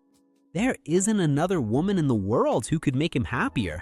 He even says he loves her so much, he'd be willing to destroy an entire country just for her, which makes his father burst out laughing. But Cecil takes the opportunity to turn the question back around about Tojin's destined maiden and drops a bombshell. He wants to know what his father knows about people like him. The question catches the king off guard and he becomes visibly tense. Cecil comes right out and says he already knows this was kept secret, and that even though he figured it out on his own, his father's panic just confirmed everything. That's why he expects his father to lay all the cards on the table. The king, almost forced to, ends up admitting that his son's suspicions are probably correct. From time to time, gifted children are born into the royal family, like Cecil. But in exchange for this incredible talent, they lack basic human emotions and almost nothing holds their attention. That's why they desperately search for something that can spark even a little emotion. And when they find it, they become obsessed. Legend says this is inherited from the blood of King Tujin, who founded the kingdom and is known as the Hero King. But in reality, the guy was just obsessed with war. He only got the title because of the woman who became his wife, Queen Annie. They got engaged to keep the peace between the tribes? Since he was a kid, Tujin was a total genius, but he never cared about anything and only spent his time playing with Annie because she was always challenging him to all sorts of competitions. But the only thing that really got his blood pumping was war games. And when the little pieces on the board weren't fun anymore, a real war broke out between the tribes. As an adult, he led the armies and kept conquering everything, but he always wanted more. That's when Annie stood up to him, looked him straight in the eyes, and warned that if he kept taking lives for no reason, she would start to hate him. When he heard that for the first time in his life, Tujin felt the impact and suddenly stopped going to battles. Cecil deduces that she was Tojin's destined maiden, and the king agrees. It was Annie who made him change his plans and dedicate himself to building a peaceful nation, and that's why they called him the Hero King. And our hero thinks that if Bertia said the same thing to him, he would also do whatever she asked without a second thought. The king continues, every 100 centuries, someone exactly like Tojin is born into the royal family, and these people are a double-edged sword. If something good catches their attention, they become incredible and wise kings. But if it's for the worse, they turn into terrible monsters or disappear before they can do the worst. And that's what Cecil had read in a secret library full of texts from these past kings, with knowledge that hasn't even been introduced to the world yet. According to his father, as soon as he was born, the boy already understood the language long before any normal child, and that left the king in shock. He didn't want to believe that his own son would be one of those kings. Cecil asks if his father was disappointed, but the king denies it. For royalty, having a smart heir is always a win. What he really felt was fear, because he just wanted his son to be happy and experience the emotions of life. That's why he decided to take a risk. And that's where Bertia comes into the story. She's intense, kind, and shows everything she feels, the exact opposite of the protagonist. The king bet that if she stayed close to Cecil, something might awaken in him, and he hit the nail on the head. Ever since he met her, something in Cecil seemed to genuinely have fun. The king remembers the relief he felt on a birthday when Cecil asked for a Luana leaf seedling as a gift, a plant that, by chance, later helped contain an epidemic. Cecil realizes that he unintentionally drove his parents crazy, but his father tells it like it is, that's normal when you're a parent. And if he wants to make up for it, he has to be the best son he can be now. The hero jokes and asks if his dad is going to dump all the kingdom's boring work on him. And the king laughs, and that's the advantage of having a genius son. For Cecil, that's no problem. As long as he's with Bertia, he'll give it his all to make everything work out. In short, the kingdom's future is entirely in Bertia's hands, even though she has no idea about it. After a few more glasses, Cecil's father passes out from sleep and the protagonist stays there lost in thought. He knows that if he told Bertia the whole story about royal blood, with her heart of gold, he could keep her by his side forever. But he doesn't want the girl he loves to become a puppet who just bows her head and says amen to everything. He fell in love precisely because of her craziness, and he wants to be the guy she chose of her own free will. At that moment, Cecil's mother comes into the room complaining that her husband is hopeless. But Cecil reassures her, saying that he only drank like that because he got a huge weight off his shoulders, and his mother immediately understands that her son already knows everything. She gets emotional, gives him a kiss, and assures him that they are incredibly proud to have him as their son. But she warns, if he makes Bertia cry, she won't forgive him. With that said, she leaves, dragging her husband out with the help of a butler, and Cecil can only feel immense gratitude for having the parents he does. 2 more years go by, and now we see Bertia, all excited, making plans for the big wedding. But apparently, her brother isn't at all interested in letting that happen easily. And meanwhile, Cecil is telling us that it's already been 2 years since he graduated from the academy. The wedding with his aunt's getting closer and closer, so he decided to pay a visit to the Nose Mansion, but ran into a problem. His aunt's little brother doesn't want her to get married. Feel the drama. This little devil was shooting daggers at Cecil with his eyes. Cecil actually finds it pretty funny, but the situation was complicated. This boy is Annette, the baby that his aunt once announced was on the way, and caused a huge stir at school. Apparently, he grew up with a serious case of sister jealousy. He sees Cecil as a true enemy who's gonna steal his girl. The aunt tries to apologize with all her heart, but you can tell from a mile away that she's super happy to know her little brother loves her so much. As always, Cecil keeps that impeccable and very elegant demeanor. He even understands poor Annette's side of things. If he were in his shoes, he definitely would have found a way to call off the engagement without thinking twice. But since Annette is harmless, everything is fine. Or at least that's what he thought.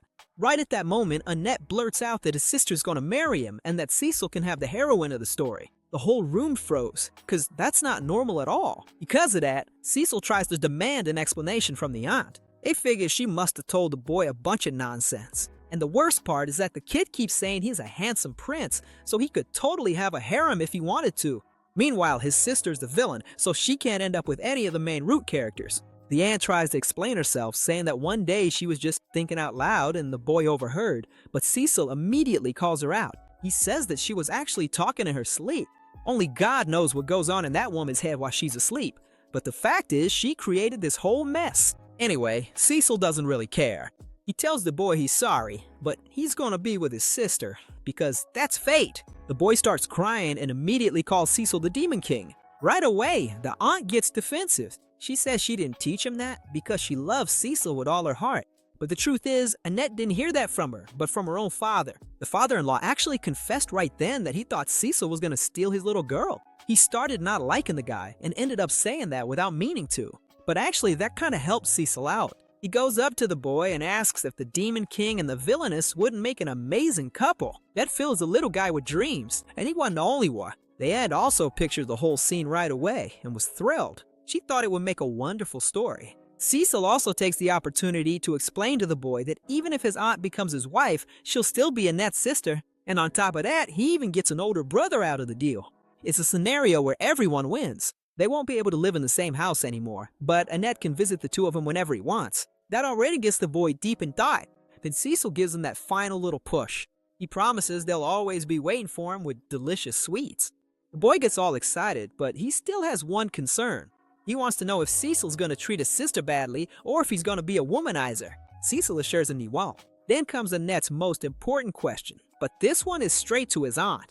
He wants to know if she's really gonna be happy with the prince. His aunt looks at him with the utmost tenderness and says that she absolutely will. She even thought it was an impossible love, but it ended up coming true, so she couldn't be happier. And with that, they finally convince the brother. He asks him to take really good care of his little sister and not to forget the sweets, because a promise is a promise and business is business. But there's still one more person left to talk to. The aunt's father comes over and says it's long past time for them to have a drink alone, man to man. After all, Cecil came all the way there, and the bride's father wanted to thank him for many things. The truth is, he had already accepted Cecil into the family a long time ago. And so, time passes until the long-awaited day finally arrives. Auntie and Cecil ride in a carriage, and everyone is really happy for them. Everyone congratulates them on their marriage. When they arrive at the palace, they separate for a moment because each of them has to get ready on their own. Auntie's a bundle of nerves, but she's managing as best she can. At that moment, Kuro also comes over, but it's because she has a delivery for Cecil. It's a little notebook from Auntie that says, "The 100 things I want to do in my wedding." Obviously, written by Auntie herself. Cecil quickly realizes that some of those things have already happened, but there is still plenty he can make come true. He thanks Kuro for the information and promises to reward her with her favorite food. He even tries to pet her, but Kuro refuses, though she still wants the food. Cecil suspects that she handed over the notebook late on purpose. It was a prank to get back at him for stealing her owner. And like any good future husband, he delegates most of this mission to the butler. But Zeno can't do everything by himself. So Cecil remembers the things he needs to do himself because he wants Auntie to be the happiest bride in the world. Already at the wedding venue, Cecil is pleased with the music his aunt shows. Usually people don't even use music for this.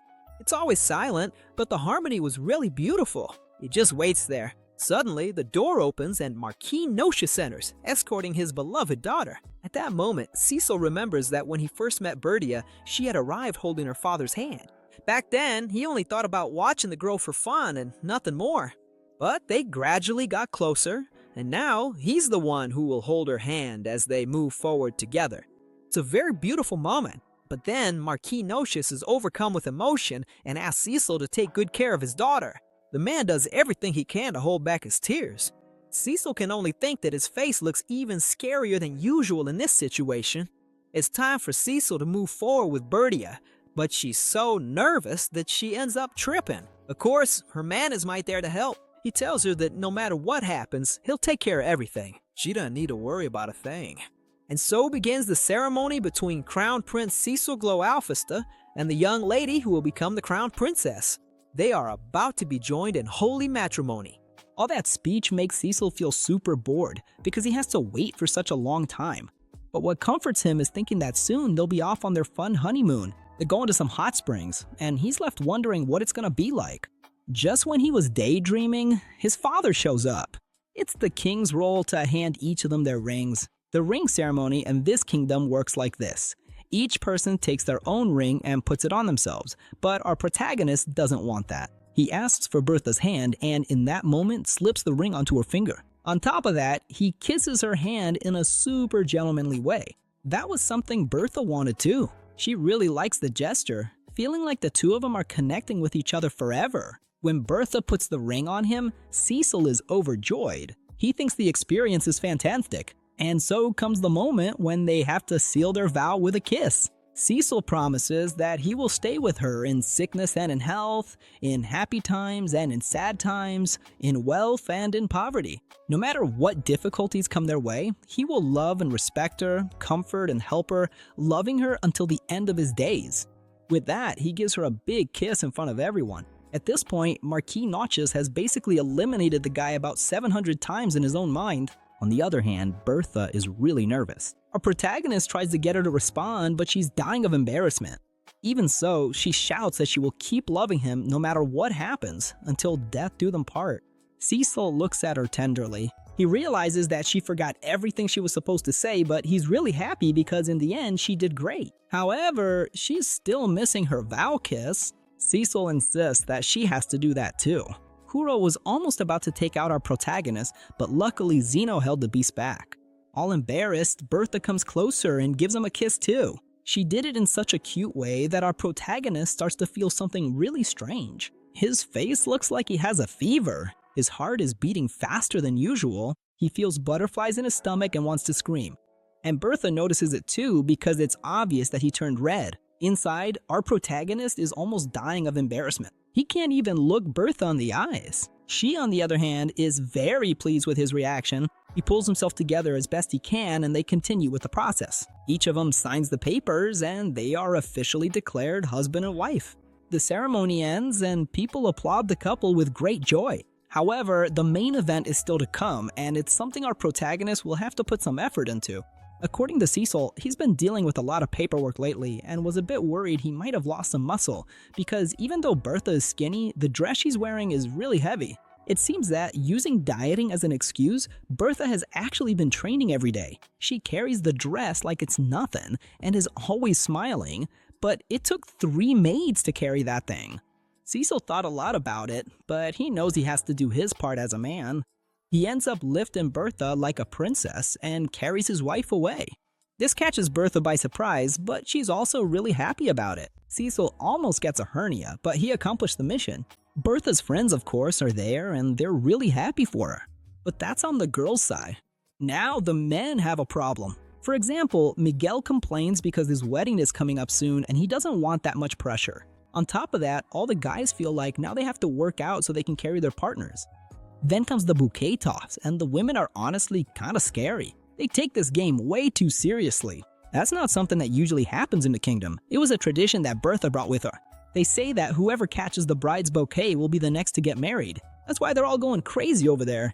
They found out about this thanks to Cecil, who sent letters explaining these new events, and the idea was really appealing to all the girls. At that moment, Bertha gets ready, throws the bouquet, and the war begins.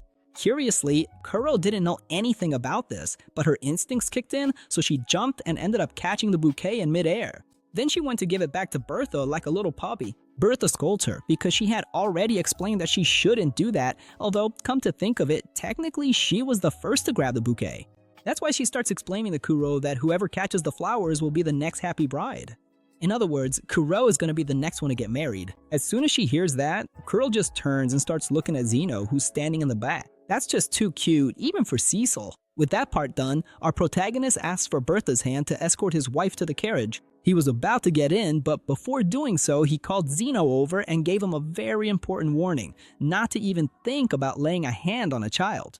Zeno understands what he's saying, but explains that the spirit's appearance is just a disguise and doesn't reflect the real age. Cecil gets it, but there's a problem. He doesn't want any weird rumors going around about his butler.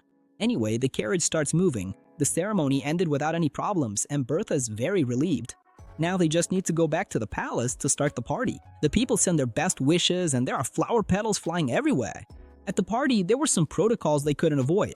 For example, greeting everyone, but at least they got to cut the cake, which was something Bertha really wanted. And there was also the cute tradition of feeding each other the first bite. With all the events finished, they were alone, admiring the moon. Bertha's very happy because somehow Cecil always knows what she wants. To Cecil, she's very naive because she should have realized he read the book. That's why he shows her the little notebook. Bertha is mortified with embarrassment, not knowing how he got it. He tells her that Kuro had left it with him. This makes poor Bertha even more embarrassed. However, for Cecil, this was a perfect and much more memorable day, and it was all thanks to those things she herself had written. That's something that makes the girl even happier. At that moment, they just look at each other and share another passionate kiss. With that, several days go by. Once again, the couple is in a carriage about to leave. It's time for the honeymoon. They did something Bertha also wanted, tying cats to the back to make noise as they left. For Cecil, that's a bit of a rustic tradition, but it's really beautiful. He figures that's what people enjoy in Bertha's world, in other words, our world. As they travel, Bertha can't stop looking all around at the scenery. She spots a family of little rabbits nearby and wonders what it would be like to have a family with the two of them, because a child of Cecil's would definitely be adorable. She feels happy imagining a face just like Cecil's but with her hair. But then she realizes what she's saying and starts to get really embarrassed. Our protagonist is pretty surprised at first, but then he relaxes. He says he would also be happy to see a little girl with his hair color, but who looked just like Bertha. That catches Bertha's attention, and Cecil asks that they build a happy family together. It's something that once again fills the girl with emotion. She can't stop looking at him, because she's already ready to live her future by her husband's side. And after that, we jump to a year later. Cecil tells us that Bertha gradually got used to palace life, although lately she's been very busy. After their ceremony, nobles and royal families from other kingdoms kept writing non-stop, asking for help with weddings. Everyone was really impressed by the wedding they had. That's why Bertha ended up creating a magazine with information on the subject. The book is called Bertha, and it's been a worldwide success. While she's writing, Cecil realizes that his wife never stops surprising him. He notices that the observation diary he started a long time ago will apparently go on for much longer. And right at that moment, Bertha starts screaming like crazy, calling for our protagonist. He goes to check immediately, and Bertha is really agitated. Besides that, she tells him to get ready for what she's about to say. Turns out their life as a family is gonna start a little earlier than expected, right? And that's how we reach the end of another anime. Pay attention, the July season is coming in strong. The new recaps will be released on a channel dedicated just for that, Rebobina Animes. The link is pinned in the comments and also in the description. Go over there, subscribe, and turn on the notification bell so you don't miss any new releases. Comment villain down below and share the video with everyone. Rebobina says to Bosch. See you next time on the new channel. Thanks for sticking with me until the end. Bye!